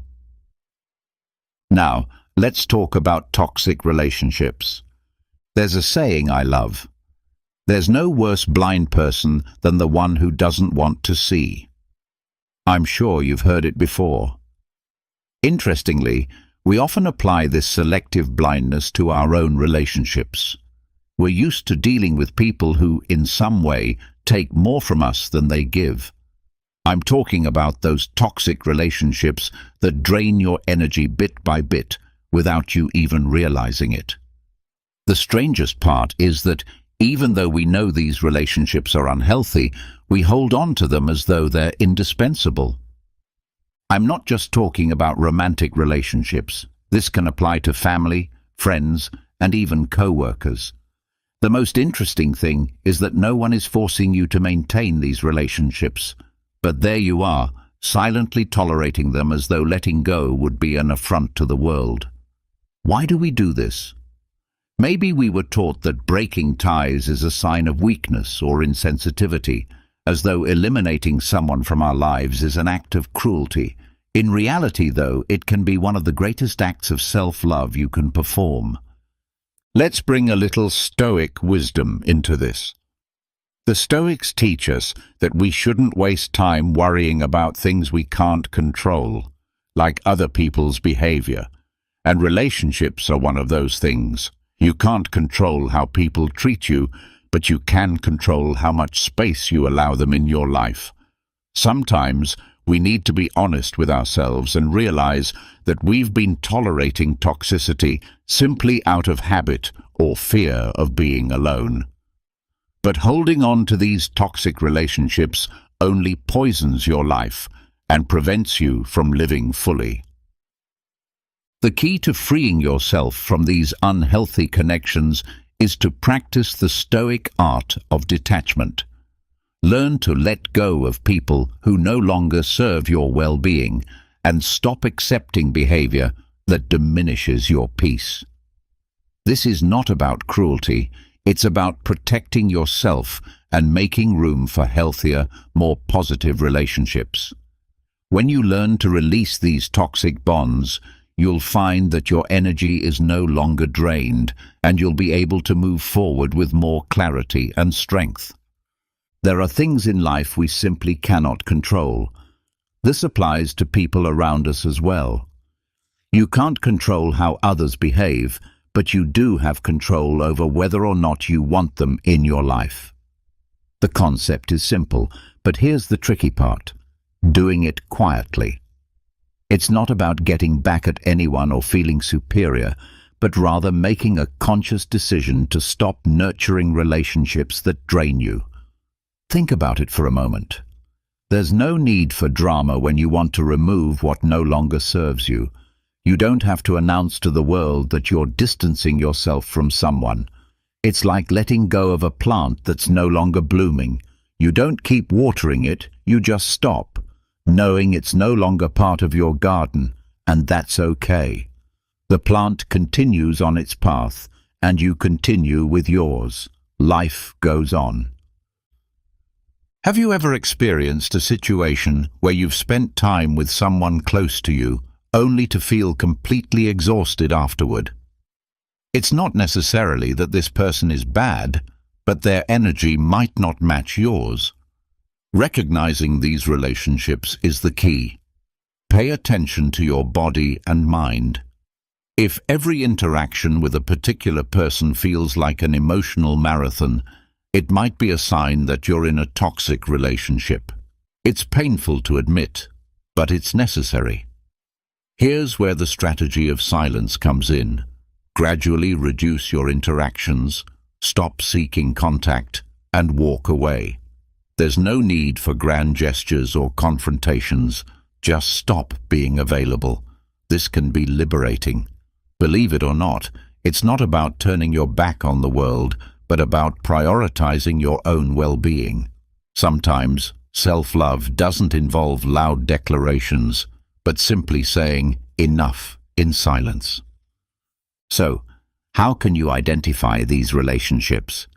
It's simple. If every time you see a message from that person, you feel a knot in your stomach, if spending time with them leaves you more drained than a week of work, or if you're always the one giving and never receiving, then you have your answer. Once this becomes clear, it's time to start the elimination process. No drama, no unnecessary explanations, just move on. It's not about being cruel or holding a grudge. It's about respecting yourself enough to stop allowing others to drain the energy that could be spent on relationships and activities that nourish you. In the end, the key is to be honest with yourself and prioritize your well-being over feelings of guilt or the fear of hurting others. Keep this in mind. Some people are like the wind. You can wave at them, but you can't hold on to them. You simply have to let them go. Now, let's talk about self-destructive habits. There are times when you catch yourself doing things that, upon reflection, you know are taking you nowhere. These are the actions that seem harmless at first, but over time they subtly wear away at your mental or physical peace. I've fallen into this trap more times than I'd like to admit. Little habits that go unnoticed, like a constant drip that erodes something solid. What happens if these small habits are the stones of our daily lives? How do you eliminate them without causing a scene? First, you have to recognize them. And that's the tricky part. It's easy to point out what bothers us in others, But when it comes to identifying these things in ourselves, it's a different story. For instance, you wake up in the morning and without thinking, you grab your phone. Not for something important, but out of pure habit. It feels like your finger is programmed to swipe the screen before your mind even catches up. It seems harmless until you realize you've wasted 20 minutes of your morning, your mind already cluttered before you even get out of bed. This is just one example. We do this with so many other things, like that extra coffee we didn't need, or that conversation we knew we shouldn't have had, or the TV series we keep watching even though it adds nothing to our lives. These little things, over time, can create a significant hole in our well-being. Now, eliminating these habits is another matter altogether. Let's be honest. How many times have you promised yourself to leave something behind, only to end up doing it even more? It's like saying, starting tomorrow, I'll begin for real, only for tomorrow to come and go with more excuses. This is where a lesson from the Stoics can be helpful. The ancient philosophers believed that great transformations don't happen all at once. Instead, they happen in small, almost imperceptible steps. You don't need to announce to the world that you're going to change or make a big gesture. It's enough to start observing. The key is awareness. When you notice that your hand is reaching for your phone for no reason, just stop. You don't need to throw your phone out the window, though that might feel cathartic, but simply let go and do something else. Something as simple as taking a deep breath and stretching. When you feel the urge to have that third cup of coffee, ask yourself, do I really need this, or is it just out of habit? If it's the latter, leave the cup. Sometimes it's that simple. Stop at the right time. No drama, no need for monumental changes. Eliminating self-destructive habits doesn't mean you'll become a perfect person overnight. We all have our internal battles, and that's okay. The point is to approach them with a simple strategy, silence and consistency, like a drop of water that, instead of wearing away, gradually polishes. There may be times when you feel like you're not making progress, but remember, what seems like a small effort today will eventually turn into something much more significant. It's like planting a seed. One day, without making a sound, it grows into a tree. The same happens with these small adjustments. So, the next time you identify a habit that hurts you more than it helps, quietly eliminate it. There's no need to announce it or make a big show of it. Just let it go, step by step, drop by drop. As Epictetus said, true change happens not with a loud noise, but through quiet persistence. And then there's the desire to control everything. Have you ever felt that if you didn't have absolute control over everything around you, the world would fall apart? I understand. We often like to believe that if we can organize every detail perfectly and prevent all unforeseen events, life will function like a well-oiled machine where nothing can go wrong. It's an absurd thought, yet we find ourselves trapped in this mindset, convinced that we can control everything that happens to us. But this is a trap, a lie we tell ourselves. And the worst part is, the more we try to hold on to control, the more we lose our balance. So I ask you, what would happen if you let go of that obsessive need for control? The truth is, this constant desire to control everything is nothing more than a mental prison. A prison built brick by brick each time we convince ourselves that with enough effort, everything will go according to plan. But life doesn't work that way.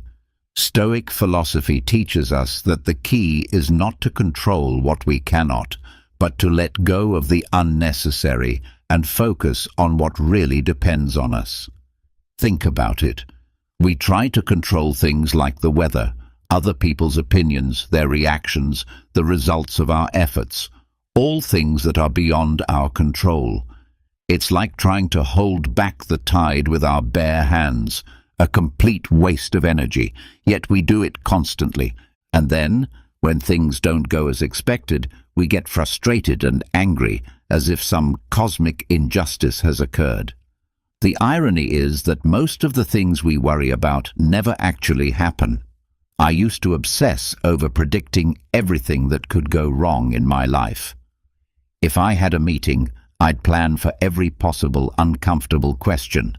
If I was going out with friends, I'd worry about the weather, the location, and anything that could potentially go wrong. It was exhausting. And you know what?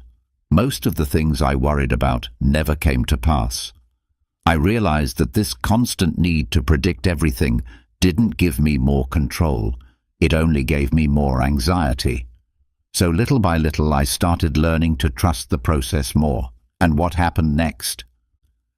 Things continued to unfold, some positive, others not so much. Yet despite the ups and downs, I felt a sense of lightness, because I had stopped carrying what wasn't mine to carry.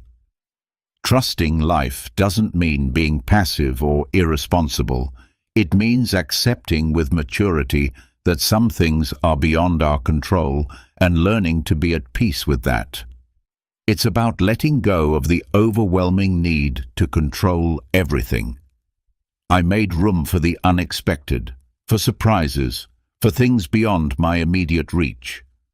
This doesn't mean you should sit idly by and let life pass you by, but it does mean releasing the burden and acknowledging that there are parts of the journey that simply aren't up to you. And do you know what else? This realization is incredibly freeing. Sometimes the most powerful way to take control is by letting go, as Marcus Aurelius wisely wrote in his Meditations. True control comes from the ability to release what is uncontrollable. Now, let's talk about unrealistic expectations. For a long time, I believed that I had to be perfect. Nobody explicitly told me this, but it was a constant, unspoken pressure, hovering around me in the form of well-meaning comments, approving glances, and the silent comparisons I made with others. I grew up believing that meeting the expectations of others, and even my own, was the ultimate measure of success. But over time, I learned that this was a massive lie. When you stop to think about it, trying to meet unrealistic expectations is like trying to fill a bottomless well with a leaky bucket. No matter how hard you work, it's never enough. You're constantly exhausted, and in the end, all you're left with is a puddle of frustration at your feet. The most ironic part? Many of these expectations weren't even mine. They were imposed on me by family, friends, society, and I accepted them because, in the search for self-improvement, I thought I had to fulfill them. Take a moment for a quick exercise. How many times have you felt disappointed for not achieving something that you didn't even truly want? We impose goals so high on ourselves that when we fail, we feel worthless. If I'm not the best at my job, the perfect partner, the ideal friend, the exemplary son, then what's left of me? These expectations eventually weigh us down more than our actual actions do. It's like trying to run a marathon while carrying a backpack full of rocks. You move more slowly, tire faster, and even if you do finish, it feels like you've done it while dragging your feet. This is where Stoic philosophy comes in, with its brilliant perspective on managing expectations. According to the Stoics, you cannot control what others think of you, nor can you guarantee that the universe will always be in your favor. What you can control is how you react to these things. The key, then, is to lighten your load, to lower those expectations that suffocate you. Expecting less from yourself and from others doesn't mean you're settling. It means you're freeing yourself from the constant pressure of trying to live up to the impossible.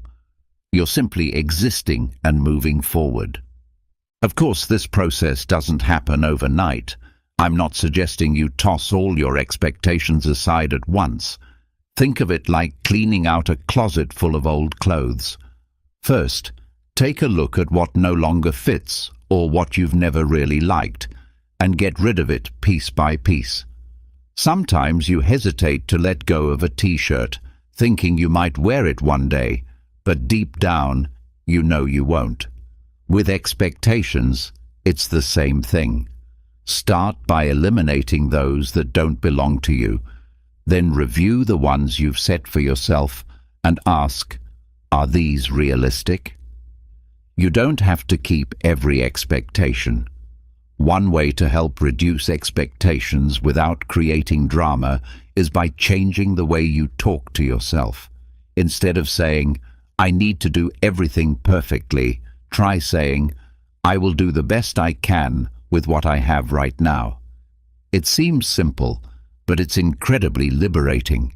You're giving yourself space for mistakes, which are human, and for the possibility of improvement without the constant pressure of needing to be flawless.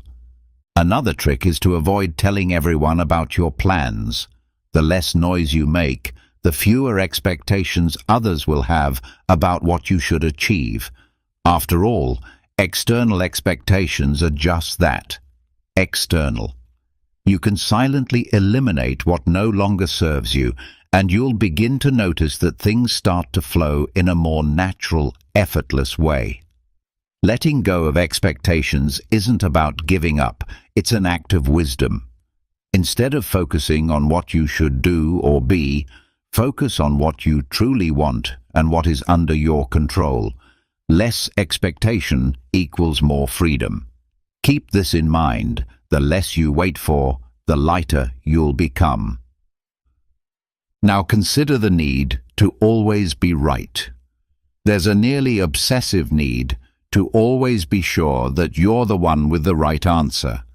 Every conversation becomes a battlefield, and winning means proving you're right. But the worst part of this constant battle isn't with others, it's with yourself. Every time you feel the urge to have the last word, it's as if you need to convince yourself that your value depends on being right. But honestly, I'm tired. I'm exhausted from this endless race. We've been conditioned to believe that we always need to have the right answer, as if making a mistake is a sign of weakness. Society, social media, and even family gatherings reinforce the idea that failing is the ultimate failure. But here's a secret. Sometimes being right is the least important thing in life. Stoic philosophy teaches us to accept what we cannot control, and one of those things is how others perceive us. This endless need to prove that you know everything leads nowhere. It only increases anxiety and frustration. And in the end, you're left alone. So, what do you gain by always being right? An invisible medal that's hardly worth the effort. Next time you feel that compulsion to prove you're right, try staying silent, not out of resignation, but as an act of liberation. It's like letting go of a pen that you've been holding for hours without realizing it. When you release it, you'll feel a relief you didn't even know you needed. With the need to always be right, it's the same. When you let go of that burden, you'll realize it was something you didn't even want to carry. So how do you release this need? Start by accepting that you don't need to know everything. It's okay to make mistakes, and it's okay not to have an opinion about everything. You're not competing in a wisdom contest. Learn to listen, not just to refute, but to understand. There's a huge difference between hearing and listening. Hearing is a biological function. Listening is an art. When you listen carefully, the anxiety to impose your point of view disappears. Sometimes the best response is simply to let others have the last word. Not every conversation needs a winner. In the end, Winning an argument is not the same as finding peace. Is being right worth sacrificing your peace of mind? Next time you're in a conversation and feel the urge to correct or impose your opinion, take a deep breath. Let go of the pen. Let go of the need to be right. The peace you'll feel will be infinitely more valuable than any fleeting victory. If it helps, remember the Stoics. They knew that true wisdom isn't about winning every battle, but knowing when not to fight. Finally, let's talk about digital noise. Have you ever noticed how surrounded you are by digital noise? I'm not just talking about the cars on the street or the neighbor drilling a wall, but the noise from your phone, social media, endless notifications, constant messages. Everything seems designed to keep you in a state of constant alert, and it makes you think you're in control. But in reality, this digital chaos is controlling you. In a world where silence is often seen as a luxury, this luxury may feel far out of reach, but the truth is that it isn't as unattainable as it may seem. The first step in achieving this peace is to recognize what is truly stealing your attention. There are, in fact, things in your life that you can quietly eliminate, and yes, it is possible to do so, though it might not be immediately obvious.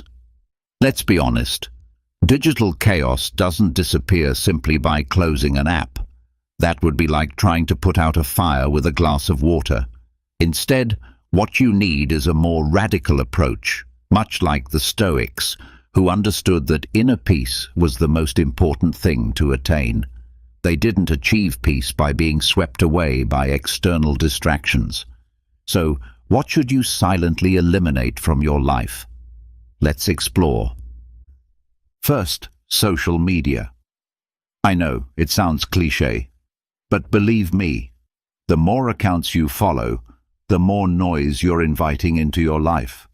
I'm not suggesting you disconnect completely, but take a moment to think about it. Do you really need to know what your sister's friend's cousin is up to? It's time to ruthlessly eliminate everything that doesn't contribute to your well-being. And if you can, do a digital cleanup from time to time, much like you would organize a cluttered closet. Get rid of things that no longer serve you, or worse, things that never should have been there in the first place. Now, let's talk about notifications. This is where things get interesting. Why do you allow your phone to interrupt you every few minutes? Every time it vibrates or makes a sound, your brain jumps to attention. This doesn't just steal your time, but it also drains your mental energy. My advice is to disable all non-essential notifications. At first, you might feel a certain anxiety, like you're missing out on something, but soon enough, you'll realize how freeing it is to have control over when and how you check your phone. You'll thank me later. Next, there's the fear of missing out, another modern villain. We live with this constant anxiety, feeling that if we're not connected, we'll miss something important. But here's an uncomfortable truth. What really matters isn't on that screen. It's in the people around you, in the moments you overlook while you're engrossed in the latest viral meme. Let go of the fear of missing out. The more you try to stay up to date with everything happening online, the more you lose touch with what truly matters. Once you begin eliminating the noise, something magical happens. You begin to hear what really matters. Digital silence is the first step toward reconnecting with yourself, with your thoughts, and with your true priorities. This is where Stoic philosophy can guide you. The Stoics knew that you can't control what happens outside of you, but you can control how you react to it. When you clear away the digital noise, the rest becomes clearer. My advice is to choose silence, not as an absence of sound, but as a conscious decision to be present with what truly matters in your life. In the end, that is the true luxury of our age. As Gandalf said, "Peace does not come when noise goes away, but when you decide to listen to yourself." Now, let's talk about negative thoughts. Have you ever stopped to notice how these thoughts creep into your mind without warning? Like unwanted visitors, they arrive uninvited, and suddenly they seem to take control of everything. They're like those neighbors who drop by without notice, and worse, refuse to leave. The frustrating part is that we often give them the key to our minds, not because we want to, but because we're convinced that their presence is an inevitable part of our daily lives. But what if I told you that you can change the lock? Let's be clear, these negative thoughts are nothing more than destructive patterns that shape our actions, and not in a good way. I'm sure you've caught yourself thinking things like, "Why does everything go wrong for me?" or "I'll never achieve anything." And of course, when these thoughts repeat themselves over and over, you start believing them. What you believe, you act on, and what you act on shapes who you become. It's like planting a poisoned tree and then wondering why the fruit is inedible. The curious thing is that these negative thoughts don't necessarily reflect reality, but they feel as real as the ground beneath your feet. This is where Stoic philosophy can be your ally. It teaches you that while you can't control what happens to you, you can control how you respond. It may sound simple, but in practice, it's something we often overlook. We let these negative mental patterns dictate our emotions and actions, even though true freedom lies in taking control of our responses. So, where do you start? The first step is silence. Yes, you read that right. Silently eliminate those negative thoughts. You don't need to make a big show of banishing them. Just start by recognizing when they appear, identifying them, and not feeding them. The more attention you give them, the more power they have. Think of it like a fly in the room. If you keep trying to swat it, you'll just make it fly around more agitated. But if you simply ignore it, eventually it will leave. The second step is to question your thoughts. When a destructive thought arises, ask yourself, is this really true? Is everything really going wrong? Or is this just an exaggerated perception? Many times, you'll realize that these thoughts are just inflated ideas with no real basis. And if there's any truth to them, focus on solutions instead of getting stuck in the problem. Finally, practice detachment. I'm not asking you to become a monk sitting atop a mountain, but start distancing yourself emotionally from your thoughts. They aren't you. Just because something crosses your mind doesn't mean you need to entertain it. This takes practice, but gradually you'll learn to see these thoughts for what they really are: clouds in a sky that remains steady. Negative thoughts are one of those little things you should quietly eliminate from your life. No drama, just a bit of focus, patience, and internal questioning. Because, at the end of the day, what you think shapes what you do, and what you do defines who you are. As Brian Tracy once said, "Thoughts are not facts, but if you believe them, they become your reality." Moving on to physical and mental disorder. There are mornings when you wake up and the world feels heavier than usual. You look around and realize that it's not just a feeling. Your space is cluttered. Papers are piled up, clothes are strewn around, and your mind feels just as disorganized. I don't know if this happens to you, but when my surroundings are chaotic, I find that my mind follows suit. Physical and mental clutter are more connected than we'd like to admit. There's something deeply exhausting about the clutter around us. An untidy space directly affects your mental clarity. The Stoics, for example, emphasized focusing on what's essential and eliminating what's unnecessary. And when you think about it, clutter is the opposite of that. It's everything that doesn't serve a purpose, that distracts you and keeps your mind busy with trivialities. Accumulating things doesn't just take up physical space, it also drains your energy. Every object out of place, every piece of paper that should have been thrown away months ago, every item that blocks your path. These aren't just material things, they're noise. And this noise fills your mind with little tasks and worries you didn't even realize you had. You know that feeling when you want to organize something but don't know where to start. That's your mind responding to the clutter. The key is not to tackle everything at once, but to silently eliminate what no longer serves you. The first step is simple: observe. Look around and ask yourself, do I really need all of this? If you haven't used something in a long time, it's probably time to let it go. And this doesn't just apply to material things. Mental clutter works the same way. Sometimes we accumulate thoughts, worries and feelings as if we're holding on to broken objects, thinking they might be useful someday. But the truth is, holding on to them only weighs us down. So what should you do? Eliminate silently, little by little. You don't need to make a big announcement or create drama. Just let go of what no longer serves you, both physically and mentally. Sometimes silence is an act of rebellion in a world full of noise. If there are people in your life who make you feel uneasy, projects that no longer inspire you, or thoughts that drain you, let them go. No drama, no explanations, no long-winded discussions. Just let them go.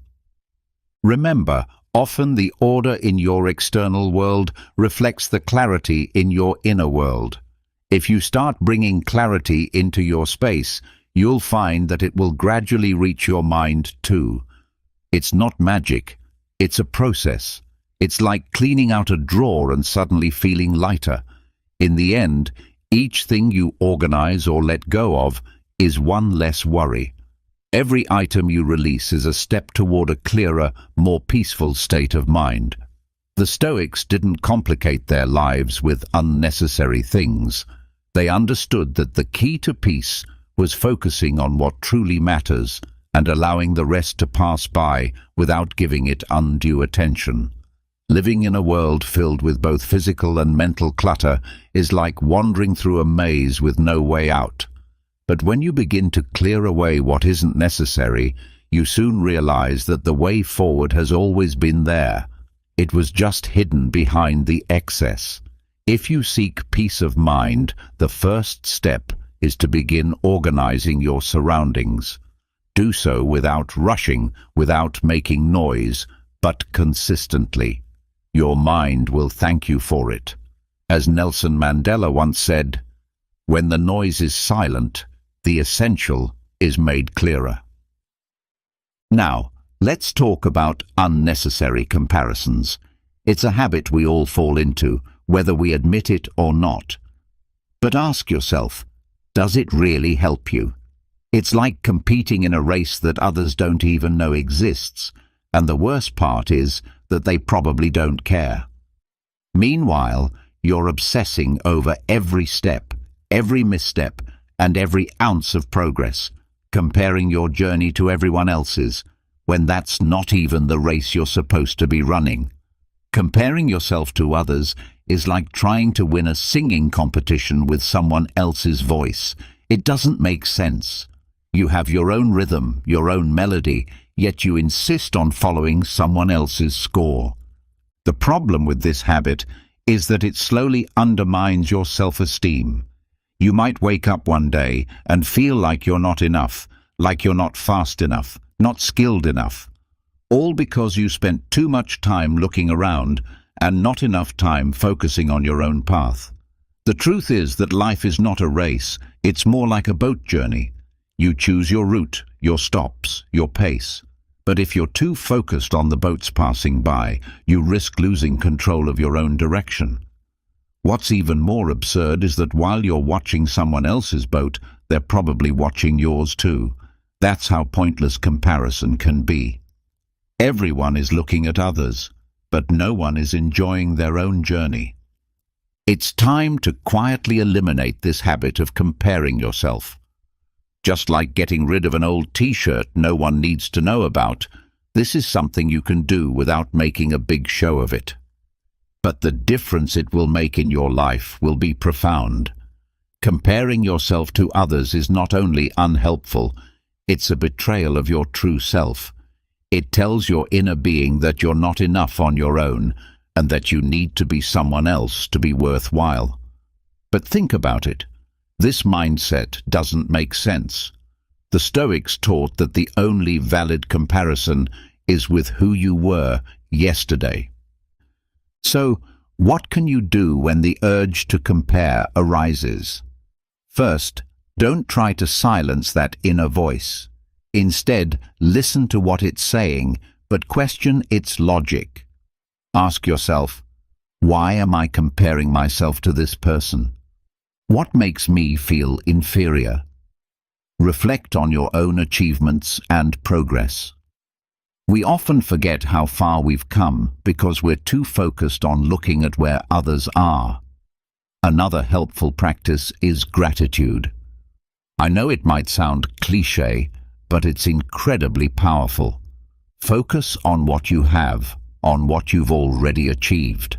The more you shift your attention to your own blessings, the less weight the comparison will carry. When you focus on what you have, rather than what you lack or what others possess, something shifts. The pressure to compare begins to fade, and you realize that the only path that matters is your own. Life is too short to waste time in an imaginary race, constantly measuring yourself against others. Comparing yourself only distracts you from what truly matters. Live your life at your own pace, by your own rules. And when you begin to do this, you'll experience a liberating sense of freedom. I'll leave you with a reflection that helped me through some tough moments. When you stop seeing yourself through the eyes of others, you will discover who you truly are. I hope this message has been helpful to you. I want to congratulate you for making it this far and completing the video. It shows that you are committed to improving yourself. If you found this helpful, leave a comment. If you're unsure what to comment, just write gratitude so I'll know you watched until the end. If you're not yet subscribed to the channel, what are you waiting for? Join us now. Stoicism is full of teachings like this one, and I encourage you to continue exploring this powerful philosophy. I've included 2 videos filled with Stoic wisdom for you to keep learning from. Until next time. Have you ever felt the emotional sting of being overlooked by someone you truly care about? It's as if your presence doesn't matter to them, like they barely acknowledge your feelings or recognize your needs, no matter how deeply you love and care for them. It's painful when your affection and attention aren't reciprocated or valued. But what if there was a way to shift this dynamic? What if you could become someone who naturally draws attention, someone people want to prioritize and keep close? In this video, we'll reveal 10 essential rules that can help you become more captivating, someone others genuinely want to be around and deeply value. Each rule we'll explore plays an important role, and we encourage you to watch the entire video to understand why every single one is crucial for improving your personal relationships and enhancing how others perceive you. Now, let's dive in. The first rule is to keep certain things to yourself and allow an air of mystery to surround you. There's something inherently attractive about not knowing everything about a person. Mystery holds power. As the philosopher Seneca once said, "To be everywhere is to be nowhere." Let that quote serve as a guide for how you carry yourself. Be present, but don't reveal everything. Instead, maintain a sense of mystique, like a novel with hidden chapters waiting to be discovered. Let people learn about you gradually and with intention. Reveal different pieces of your story over time, allowing them to become more curious and interested in who you are. This approach turns your personality into an engaging puzzle that others are drawn to solve, making them eager to uncover more. Think of Cleopatra, the iconic historical figure. Not only was she known for her beauty and influence, but also for her enigmatic nature. She didn't lay all her cards on the table. She held her thoughts and motivations close, sparking intrigue and fascination in those around her. If you want to draw people toward you, be unexpected. Take different paths. Explore unfamiliar territories in your actions and ideas. This unpredictability captivates attention and makes others want to understand you better. In simple terms, your life doesn't need to be an open book for everyone. Think of your story as a novel filled with chapters that unfold one by one. By keeping certain aspects of yourself private, you become more intriguing, and others will feel compelled to learn more about you.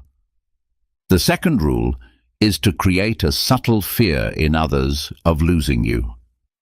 Often, people fail to value what comes too easily. When something feels replaceable, it's taken for granted.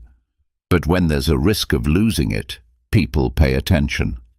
You want to position yourself as someone unique and irreplaceable, someone whose absence would be deeply felt. You are not just another option among many. You hold distinct value in someone's life. How can you instill this feeling in others? By being self-reliant and able to stand strong on your own.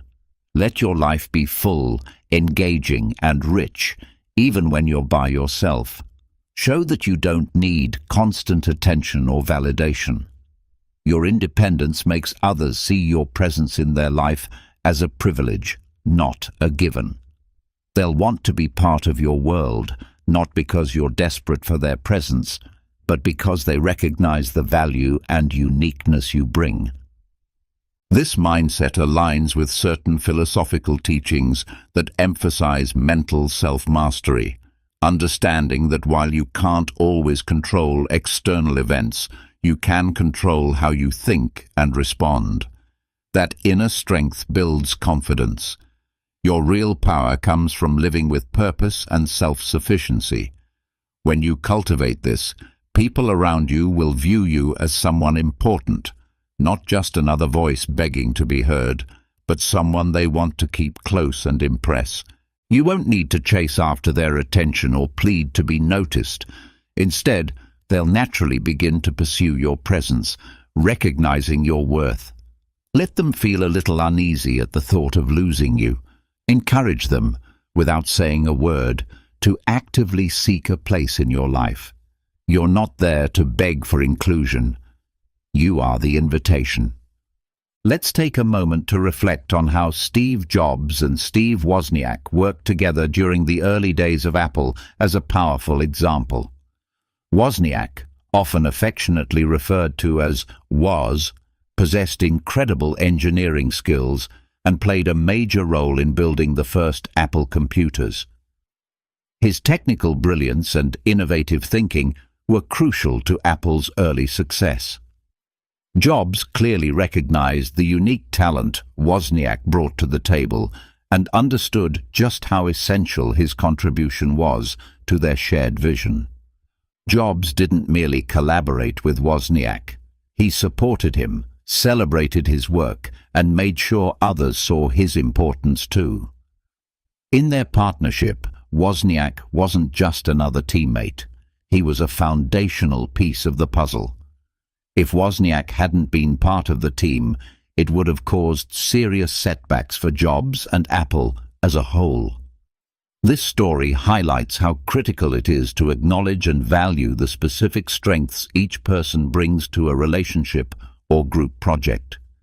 When you make yourself irreplaceable, someone whose absence would be deeply felt, you automatically become a powerful force in any setting. Now, let's move to the third rule: create your own happiness. This is about understanding that true joy begins within you. It means realizing that lasting happiness doesn't depend on other people or outside circumstances. Instead, it comes from confidence, independence, and inner peace. When you can find fulfillment within yourself, it gives you a radiant, grounded energy that draws people in. Others are naturally attracted to individuals who carry a sense of contentment and self-assurance. When you glow with happiness that isn't borrowed or dependent, you inspire and uplift those around you. Creating your own happiness shows that you're not relying on someone else to complete you. You are already whole and joyful as you are, and that in itself is incredibly appealing. You're not placing the burden of your emotional well-being on anyone else. Instead, you're offering to share your joy, enriching the lives of others with your presence. This is what makes your company magnetic. People feel better simply by being near you because of the light you carry. The Stoic philosopher Seneca once said that true happiness is found in enjoying the present moment and not being overly anxious about the future. This idea reminds us that contentment is something we can cultivate ourselves. Consider the life of Theodore Roosevelt. He faced heartbreaking challenges, including the unimaginable pain of losing both his wife and his mother on the same day. Yet even with such loss, he found a way to generate his own happiness. He lived energetically and purposefully, engaging in activities like boxing, serving the public, and staying active in ways that gave him meaning. His happiness came from within, from living a life of action and purpose rather than relying on what others thought or did. This ability made him not just a great leader, but a deeply admired figure in history. Roosevelt's strength came from the joy and meaning he created for himself, even during life's darkest times.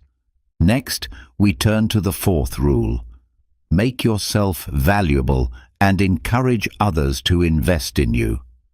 Recognize that you are inherently special, like a rare and precious gem that people should treasure. Your value doesn't come from simply being around. It comes from the role you play and the meaning you add to other people's lives. Remember, what is easily available is often taken for granted. When someone must invest time, emotion, and effort into something, they are more likely to cherish it deeply. As people begin to spend their emotional energy and attention on you, their connection with you grows. You evolve from someone they casually know into someone they deeply care about. Your goal should never be to chase after their love or attention. Instead, your focus should be on showing them that your presence adds true worth to their life, something meaningful enough that they'll want to hold on to it.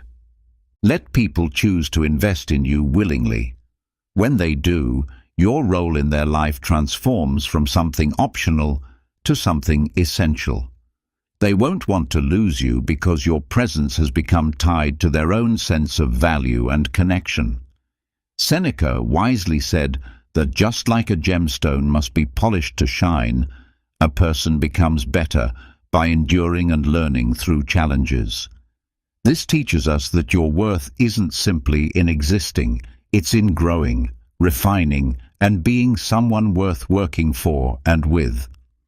Consider the story of Alexander the Great and his mentor, Aristotle. Aristotle wasn't just another instructor to the young Alexander. He was a beacon of insight, wisdom, and clear reasoning, which were all essential tools for leading a vast empire. Alexander, known for his sharp mind and great ambition, recognized the extraordinary value of Aristotle's teachings. He didn't take them lightly. Instead, he dedicated a significant amount of time and energy to learning from him. Their connection wasn't the typical teacher-student dynamic. It was a profound and purposeful bond. Alexander regarded Aristotle as an irreplaceable guide, a true fountain of deep understanding and intellectual treasure. Aristotle didn't hand out knowledge easily. He made the process of learning a challenging and deliberate experience. This difficulty only enhanced the worth of what he had to offer. Because of that, the wisdom Alexander gained became one of the key elements behind his remarkable achievements. It was this relationship, marked by respect, challenge, and growth, that contributed to Alexander's rise to greatness. Now, let's move into the fifth rule. Don't center your entire life around one person. Your life shouldn't be completely defined by someone else. Picture yourself as a radiant star in the night sky, glowing with your own brilliance, guided by your own path. Your journey is uniquely yours, separate from anyone else's. Don't let your world orbit entirely around a single individual. You have your own dreams to follow, your own aspirations to chase, and a unique identity to fully live out.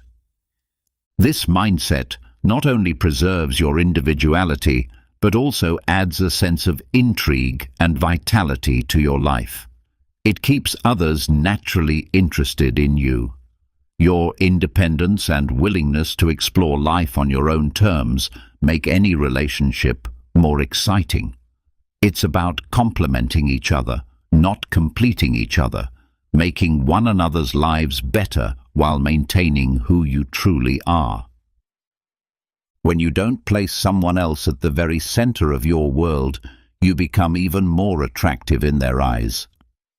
Creating a full life outside of the relationship helps you grow as a person and adds richness and freedom to the connection you share.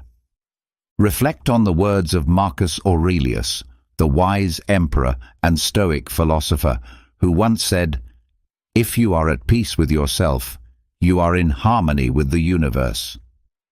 That wisdom speaks directly to the power of remaining grounded in yourself, even while being in a relationship. Think about Sir Isaac Newton, the legendary scientist who revolutionized the way we understand the world. Despite the heavy workload and the immense responsibilities he carried, Newton maintained a vibrant personal life filled with interests, friendships, and personal passions. He managed to strike a balance between achieving greatness in his work and nurturing a strong, independent sense of self. That balance is what made him not only a brilliant intellectual figure, but also a deeply respected and well-rounded person. His independence and dedication to his personal growth made him stand out, showing that when you live fully as yourself, you inspire admiration. Now we come to the sixth rule. Always prioritize your own needs. This principle emphasizes the importance of being deeply aware of your emotional well-being and your personal boundaries in every relationship. You must always recognize your own value and avoid situations where you are not treated with the dignity and care you deserve. It's vital to understand how important you are and never settle for being treated in a way that diminishes your self-worth. Your joy and inner peace should never be something you sacrifice for the sake of pleasing someone who does not respect you. By putting your happiness first, you send a clear message that you won't allow anyone to belittle or ignore you. In any healthy relationship, you are an equal. Your voice, your emotions, and your needs carry great importance. You are not here to be overlooked or to chase after someone's validation. Your purpose is to experience relationships rooted in mutual respect, where you honor yourself fully. When you stand firm in who you are and refuse to compromise your self-respect, you naturally gain more influence in the lives of those around you. At its core, this rule is a reminder that your happiness and self-worth are non-negotiable. They should always be front and center in your life. It's about boldly placing your personal dreams, desires, and well-being at the top of your priority list. To put it more simply, consider the timeless wisdom of Marcus Aurelius, who said, "What truly disturbs you is not the thing itself, but your judgment of it."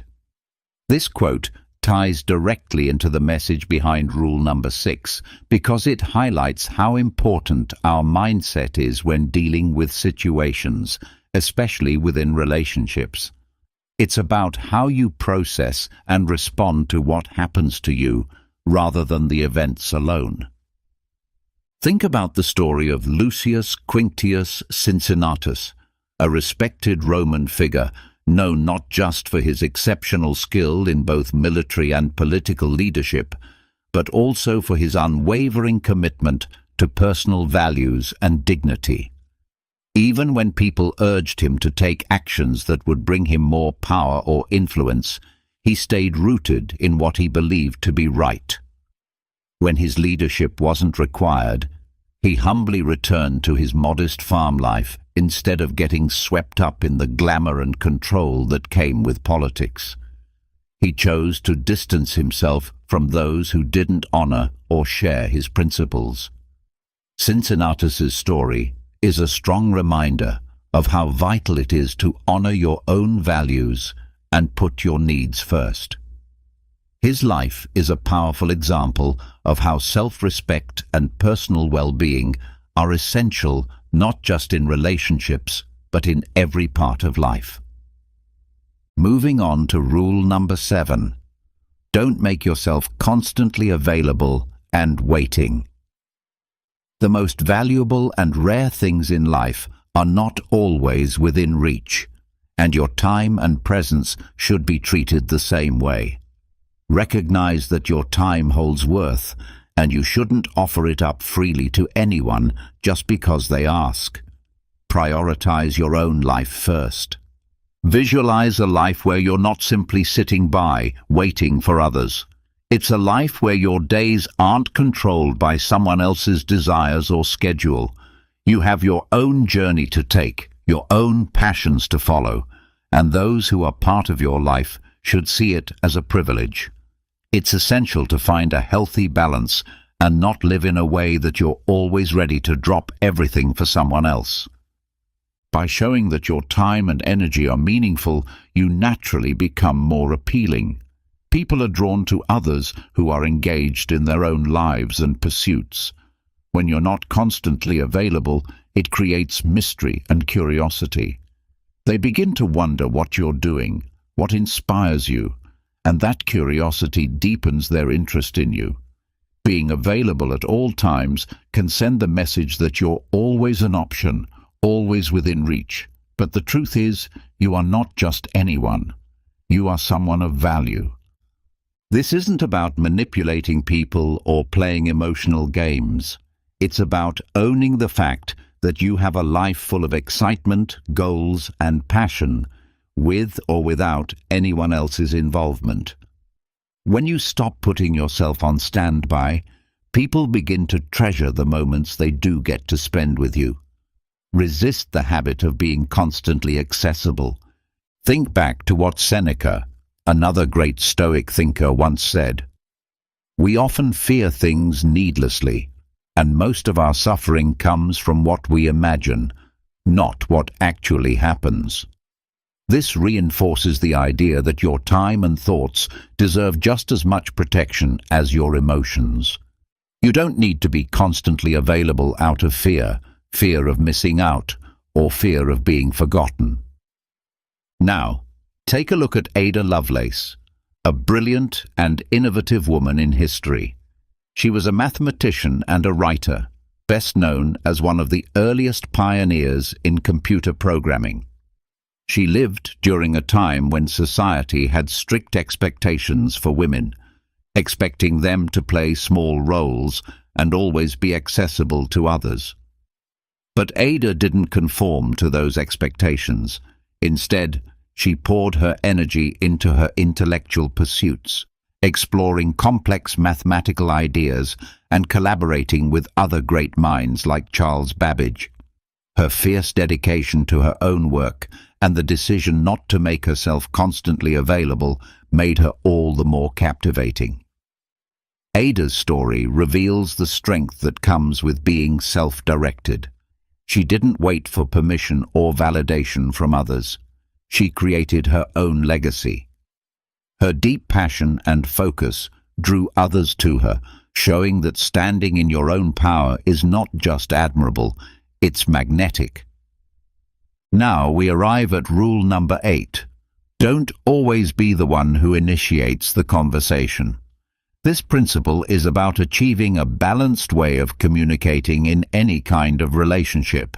It's about recognizing that constantly being the one to start conversations isn't always a positive thing. Sometimes stepping back and allowing the other person to reach out first is equally important. This shift shows that you have a full and meaningful life with your own interests, goals, and activities.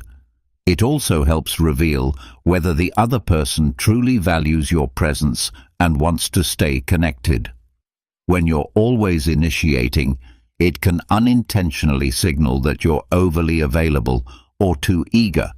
This isn't about playing mind games or manipulating anyone's perception. It's about establishing mutual respect and effort in the relationship. Marcus Aurelius once said that the best way to respond to someone who has wronged you is to not become like them.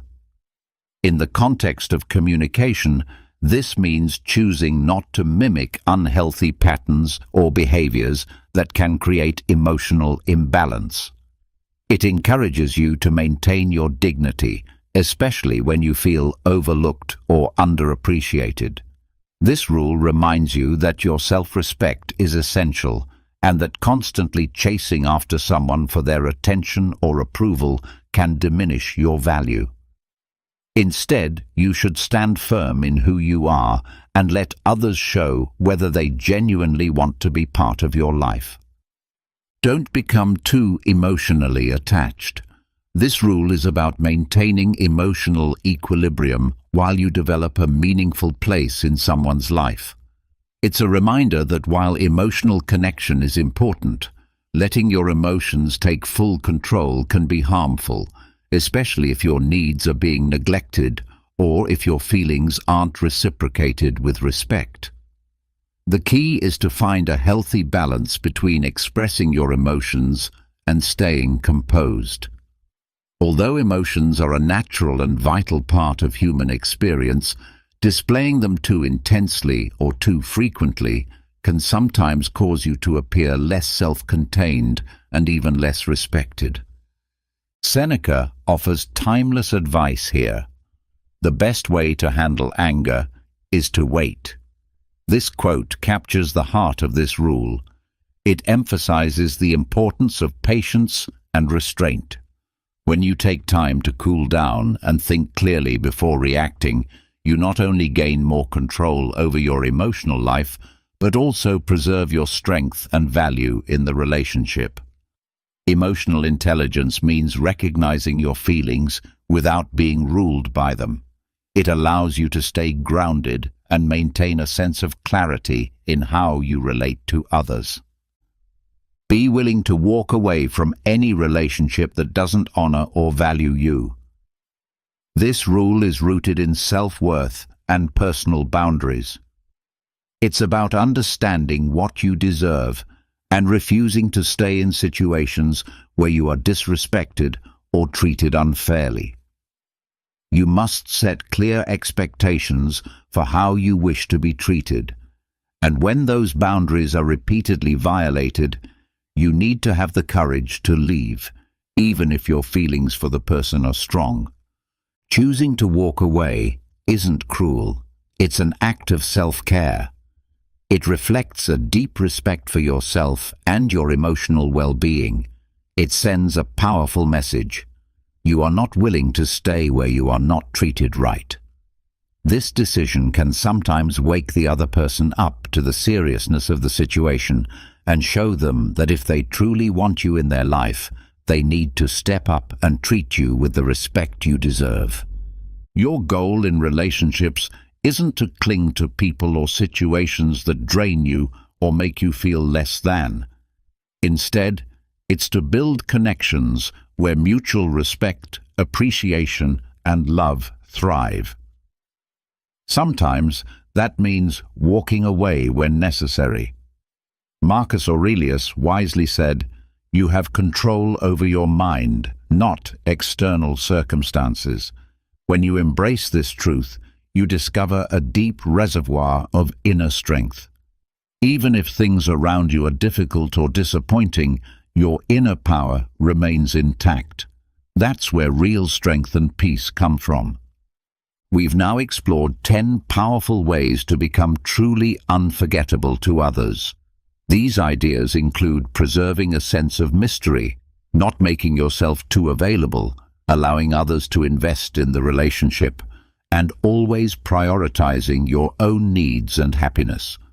It's about communicating with balance, not centering your entire life around another person, and respecting your emotional health. When you take care of your own well-being and happiness, you naturally become more magnetic and appealing to others. Above all, it's about learning to value yourself fully and being ready to let go of relationships that don't serve you well. This mindset isn't rooted in a need for validation or attention. Instead, it's about building relationships that are grounded in authenticity and mutual respect. When you embody these values, you naturally become someone others are drawn to, someone they don't just like, but genuinely value. And if you ever find yourself in a situation where it feels like you're being treated as just another option, remember that you hold the power to decide what you accept in your life. You have the freedom and the strength to choose your own path, and that includes the decision to leave behind relationships that don't align with your values or worth. Your value is immense, and you are worthy of relationships where you are truly seen, appreciated, and respected for who you are. Thank you for being part of this journey. If you found this message meaningful, go ahead and hit the like button and subscribe to stay connected with a community that holds wisdom, courage, justice, and moderation close to heart. We invite you to share how you plan to apply these timeless Stoic teachings in your own life. Your reflections matter. Join us in the comments and let's grow together. This is more than just a channel. It's a space for purposeful living and genuine respect. Don't miss the opportunity to be part of something meaningful. Come with us as we continue to live with intention. Until we meet again. Have you ever felt manipulated, used, or completely drained of your emotional energy? Have you ever found yourself questioning your sanity, wondering how someone could treat you so poorly, yet make you feel as though you're the one at fault? If you've ever been in a relationship where someone constantly takes without giving, where their drama becomes your burden, or where every day feels like a battle, then this video is for you. It's time to break free from the cycle of emotional abuse and manipulation. In this video, I will share 13 insightful ways to deal with toxic people, drawing on the timeless wisdom of Stoicism, techniques that have withstood the test of thousands of years, but remain as relevant as ever in today's world. Let's dive deep into the heart of manipulation, control, and emotional warfare, and arm you with the tools you need to protect your peace and reclaim your life. Relationships today, whether romantic, familial, or even friendships, can be incredibly toxic. We live in a world where many individuals have been conditioned to manipulate others in order to get what they want. Toxic people will drain you completely, leaving you feeling exhausted, powerless, and questioning your self-worth. But here's the truth. They do not have control over you. You have the power to rise above their tactics and take charge of your emotional well-being. This is the core insight that the Stoics understood so well. Control what you can and let go of the rest. In this video, we will explore 13 powerful strategies based on Stoic philosophy that will help you handle toxic individuals like a warrior. This is not about passively accepting abuse. It's about taking bold, decisive action to protect yourself, reclaim your peace, and become emotionally bulletproof. Let's begin with something that might seem obvious, but is often overlooked. Identifying toxic behavior. Have you ever found yourself in a situation where no matter what you do, nothing is ever good enough? Whether it's a friend, partner, or family member, they criticize every little thing, constantly question your decisions, and somehow always position themselves as the victim. You end up apologizing even when you haven't done anything wrong. If this sounds familiar, you're experiencing manipulation at its core, which is classic toxic behavior. Toxic people behave like emotional parasites, draining you of your energy in ways so subtle that you often don't realize it until you're completely exhausted. They are experts at delivering small, seemingly harmless comments that undermine your confidence, making you question your worth. They might say things like, "I was just joking," or "Why are you so sensitive?" But don't be fooled. This is emotional manipulation at its finest. Toxic people love to play the victim, twisting every situation to make you feel guilty for simply standing up for yourself. How many times have you heard, "I can't believe you would do this to me," or "After everything I've done for you, this is how you treat me"? These are manipulation tactics designed to make you doubt your instincts and lower your defenses. The first step in breaking free is recognizing these behaviors for what they truly are: emotional abuse. It's not just a bad day or a miscommunication. It's a deliberate attempt to control and manipulate you. Once you see through the mask they wear, you can start taking steps to protect yourself. Here's a golden rule to remember. If you constantly find yourself justifying someone's behavior to others or even to yourself, that's a huge red flag. Healthy relationships don't require you to explain away mistreatment. Toxic ones do. Now, let's address a powerful truth. It's not personal. Toxic people's behavior is never about you. It's always about them. While this might sound simple, think about how many times you've internalized their words, questioning whether you truly are the problem. They make you feel like everything is your fault, but the reality is, their behavior is a reflection of their own inner turmoil and insecurities. They can't take responsibility for their own actions, so they project their negativity onto you. Have you ever noticed how a toxic person will lash out at you when they're feeling insecure or stressed? Maybe they've had a bad day at work or are unhappy with their own life, but instead of dealing with their own issues, they take it out on you. Suddenly, you're the target, and they twist every situation to make it seem like you're the one causing the problems. But here's where Stoicism offers a powerful insight. We don't control what others do, only how we respond. Toxic people want you to react. They want to trigger your emotions because that's how they maintain control. Once you understand that their behavior has nothing to do with you, you can rise above it. You can let go of the guilt, the self-doubt, and the need to fix them. Because here's the truth. You can't fix them. You can only protect yourself.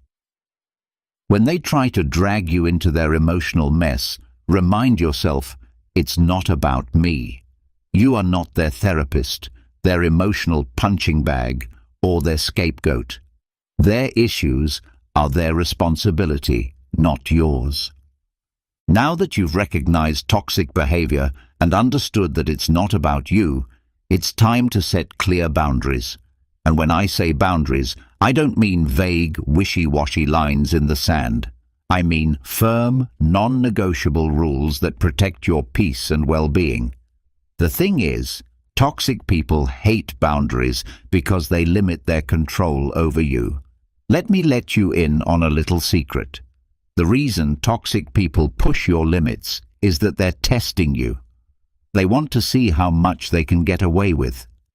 It might start with small things, like constantly texting or calling you at all hours, interrupting your work, or demanding your attention when you need space. Then it escalates, and before you know it, you're sacrificing your time, your energy, and your mental health just to keep them happy. But here's the kicker. You don't owe anyone your energy. Your time and emotional well-being are precious, and you have every right to protect them. Setting boundaries isn't selfish, it's necessary. You have to be able to say no without guilt, without explanation, and without fear of retaliation. Here's a simple but powerful boundary. Stop explaining yourself. Toxic people love to drag you into endless explanations. Why don't you want to do this? How come you're acting this way? Don't you care about me? They'll use guilt, manipulation, and even anger to make you justify your decisions. But here's the thing. You don't need to justify your boundaries to anyone.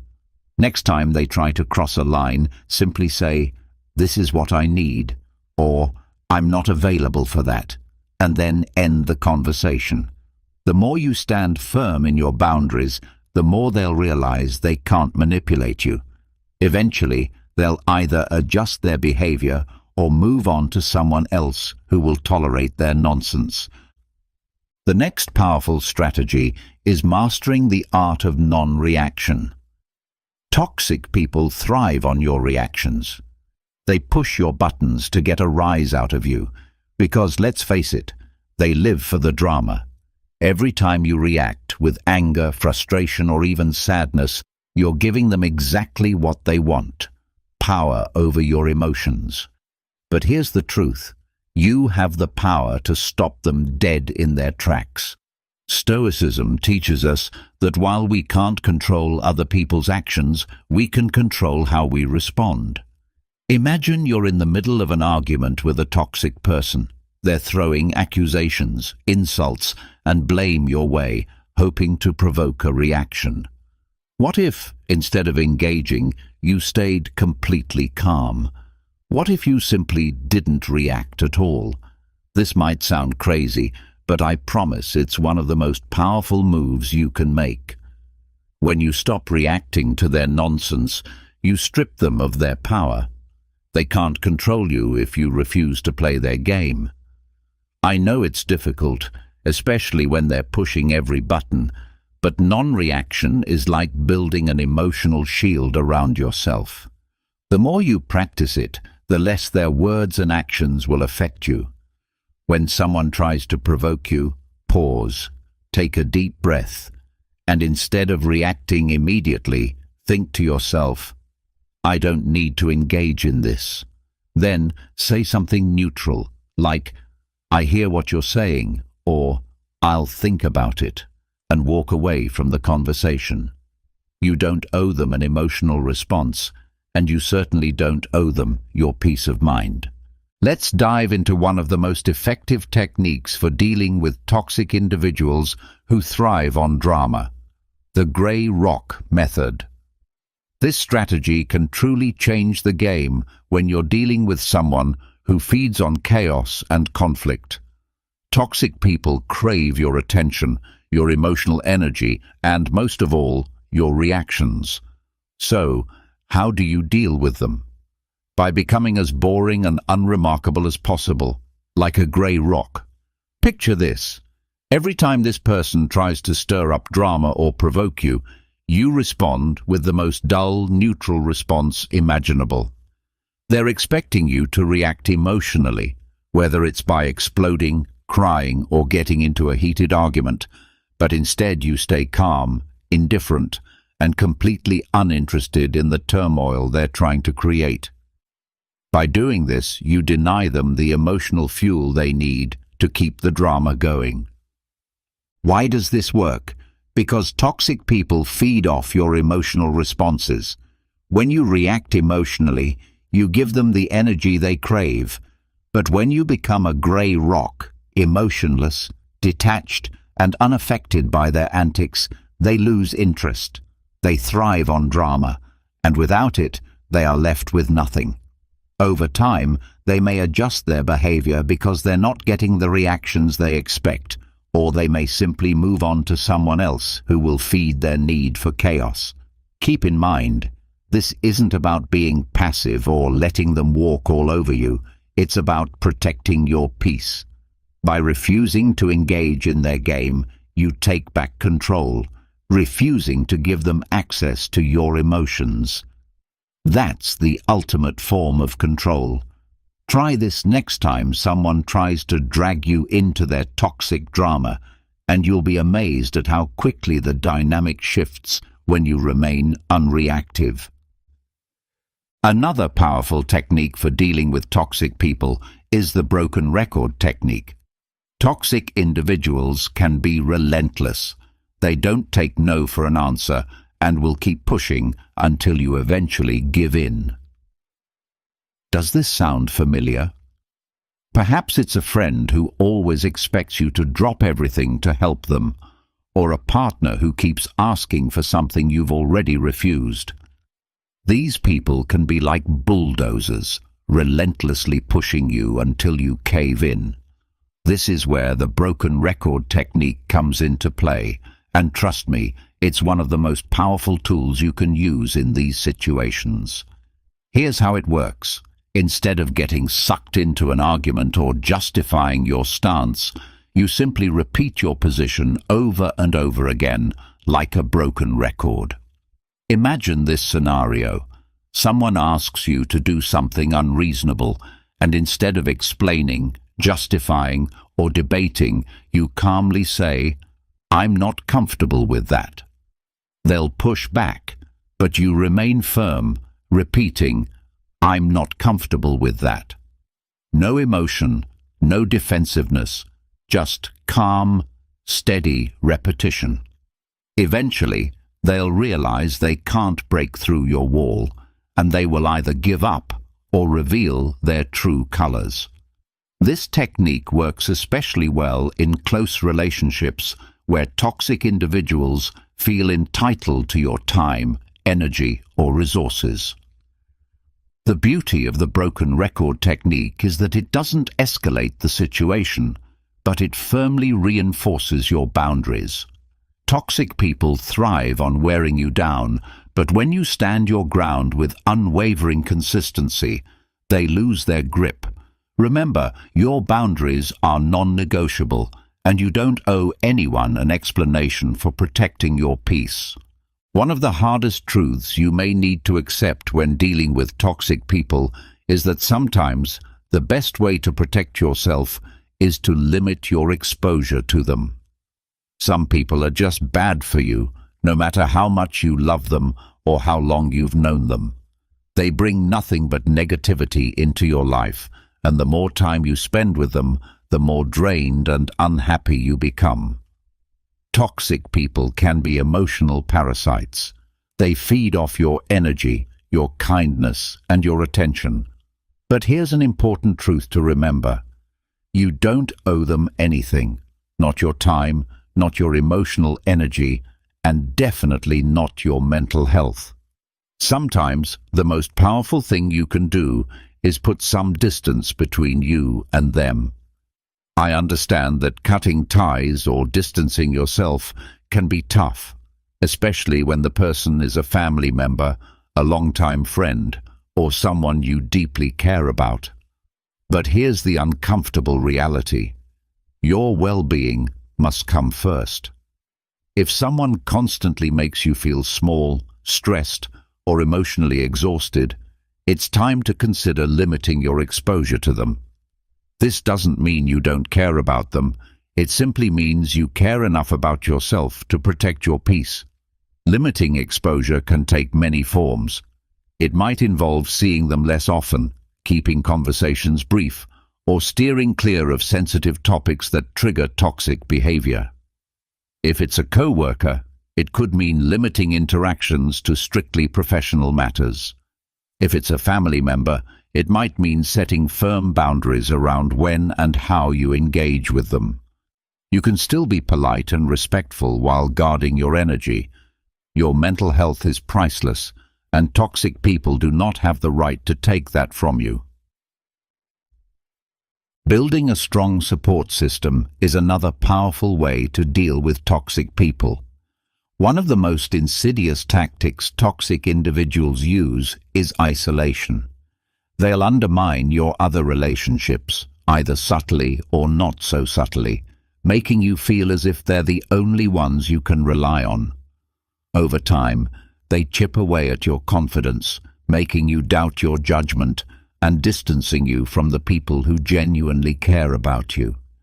This is how they maintain control, by feeding off your dependency and keeping you trapped in their toxic web.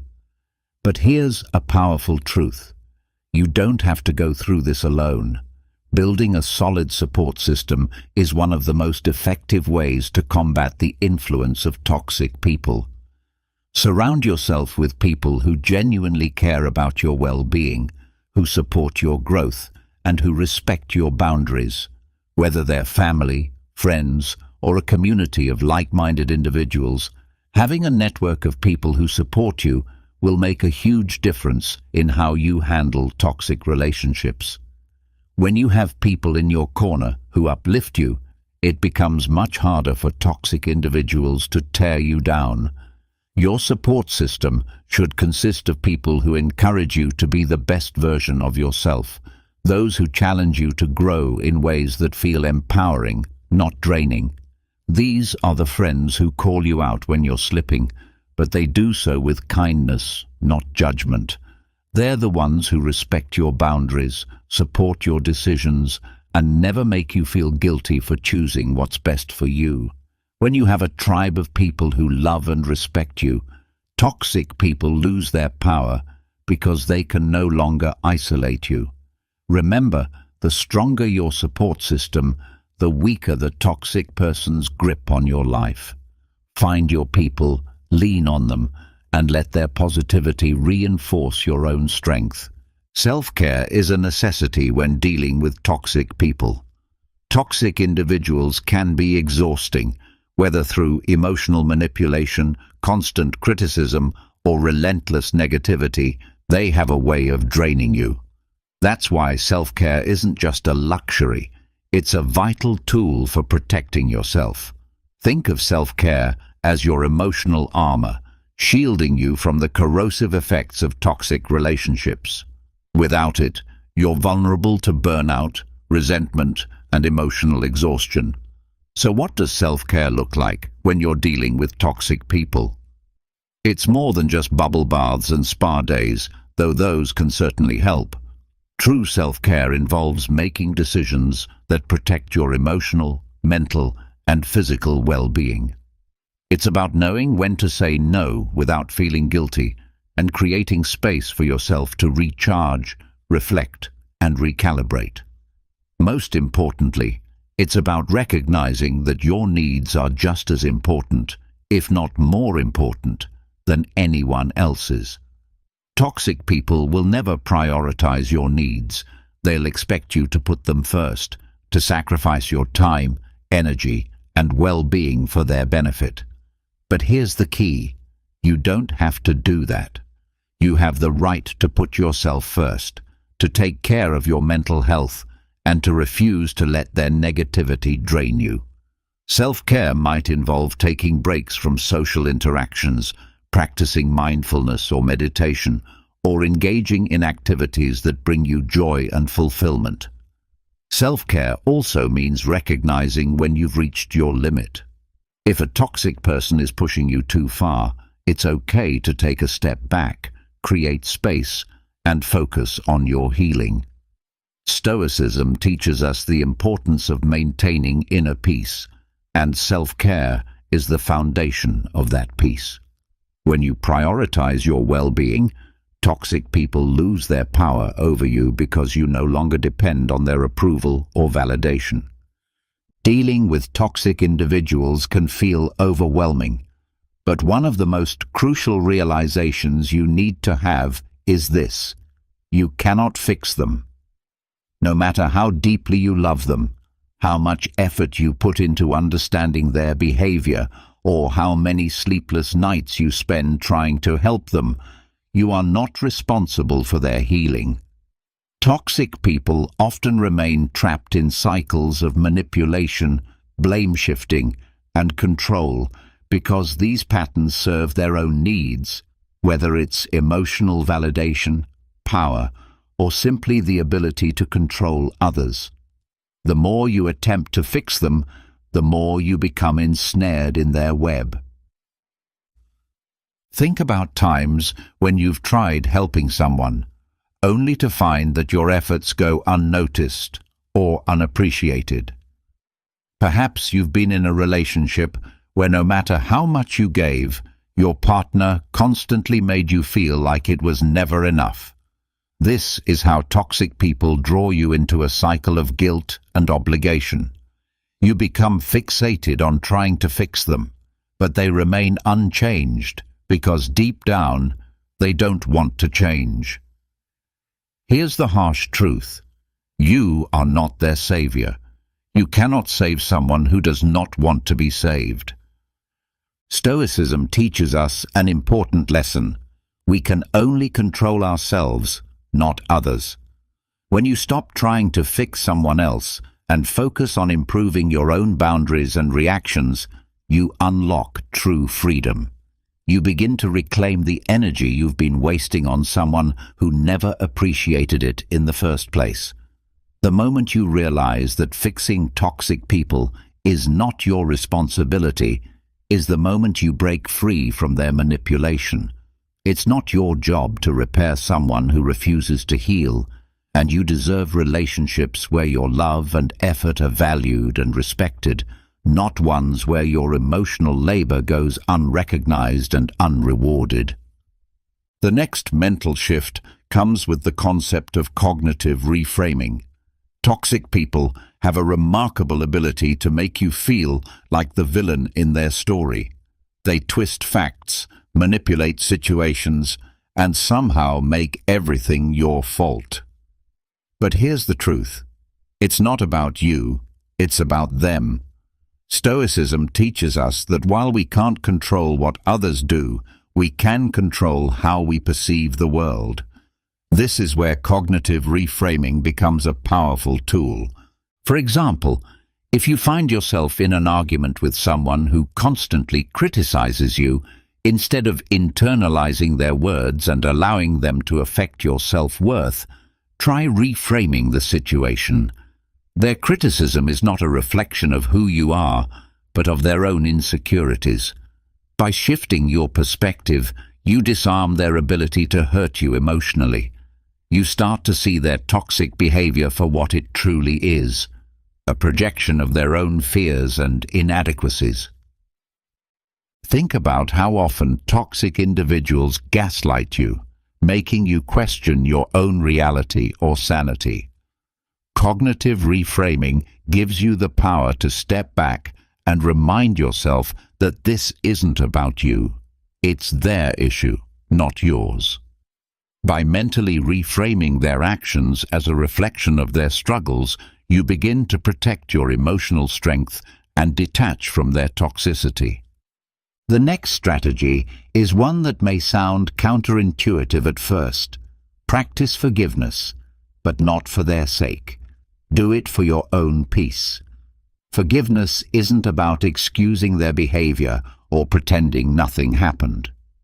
It's about freeing yourself from the emotional weight that comes with holding on to anger, resentment, and hatred. The hard truth is that when you hold on to these negative emotions, you're only hurting yourself. Think about it. While you're still stewing over how someone wronged you, they've likely moved on with their life, while you remain stuck, replaying painful memories over and over again. That anger you hold on to? It's not punishing them. It's only punishing you.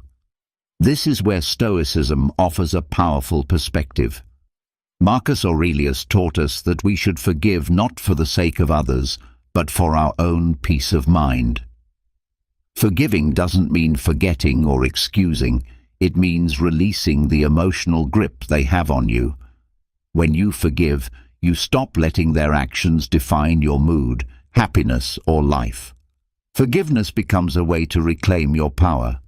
Start small in your journey toward forgiveness. Instead of immediately trying to forgive someone for a major betrayal, begin by letting go of smaller grievances, the rude comments, the dismissive attitude. You'll be surprised at how much lighter you feel as you practice this. Over time, this will build your emotional resilience and prepare you for bigger challenges. And remember, this is about you, not them. Forgiveness is a powerful act of self-care. By letting go of resentment, you make space for peace, growth, and joy. You evict toxic people from your mental space and free yourself from their influence. Finally, there comes a time when you must walk away. It doesn't matter how long you've known someone or how much history you share with them. When someone consistently disrespects your boundaries, manipulates your emotions, or drains your energy, you need to walk away. Walking away isn't a sign of weakness. It's the ultimate display of self-respect and strength. Toxic people will try to convince you that you're the problem.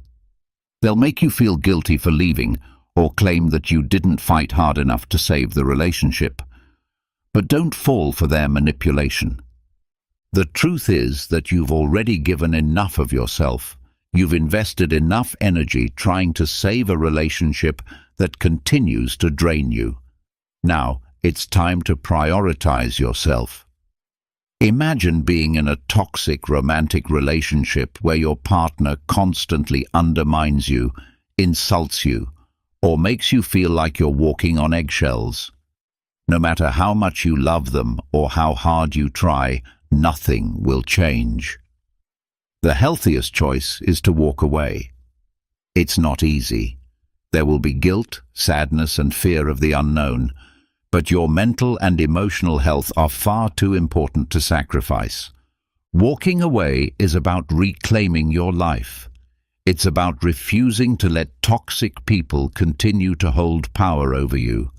It's a bold declaration that you value yourself enough to choose peace, happiness, and fulfillment. This is your life, and you deserve better than to stay tethered to someone who constantly drags you down. Here's the bottom line. You cannot heal in an environment that makes you sick. If a relationship, whether it's with a partner, friend, or family member, is toxic, it's time to walk away. Not every relationship can be salvaged, and that's okay. Walking away is not giving up. It's choosing to live on your own terms. It's about creating space for healthier, more loving relationships to enter your life. You are not obligated to tolerate toxicity, no matter where it comes from. Walking away is not just an act of self-preservation, it's an act of courage. You're choosing to put your well-being ahead of someone else's dysfunction. This is the greatest gift you can give yourself. In conclusion, dealing with toxic people is undoubtedly one of the most challenging experiences, but it can also be one of the most empowering.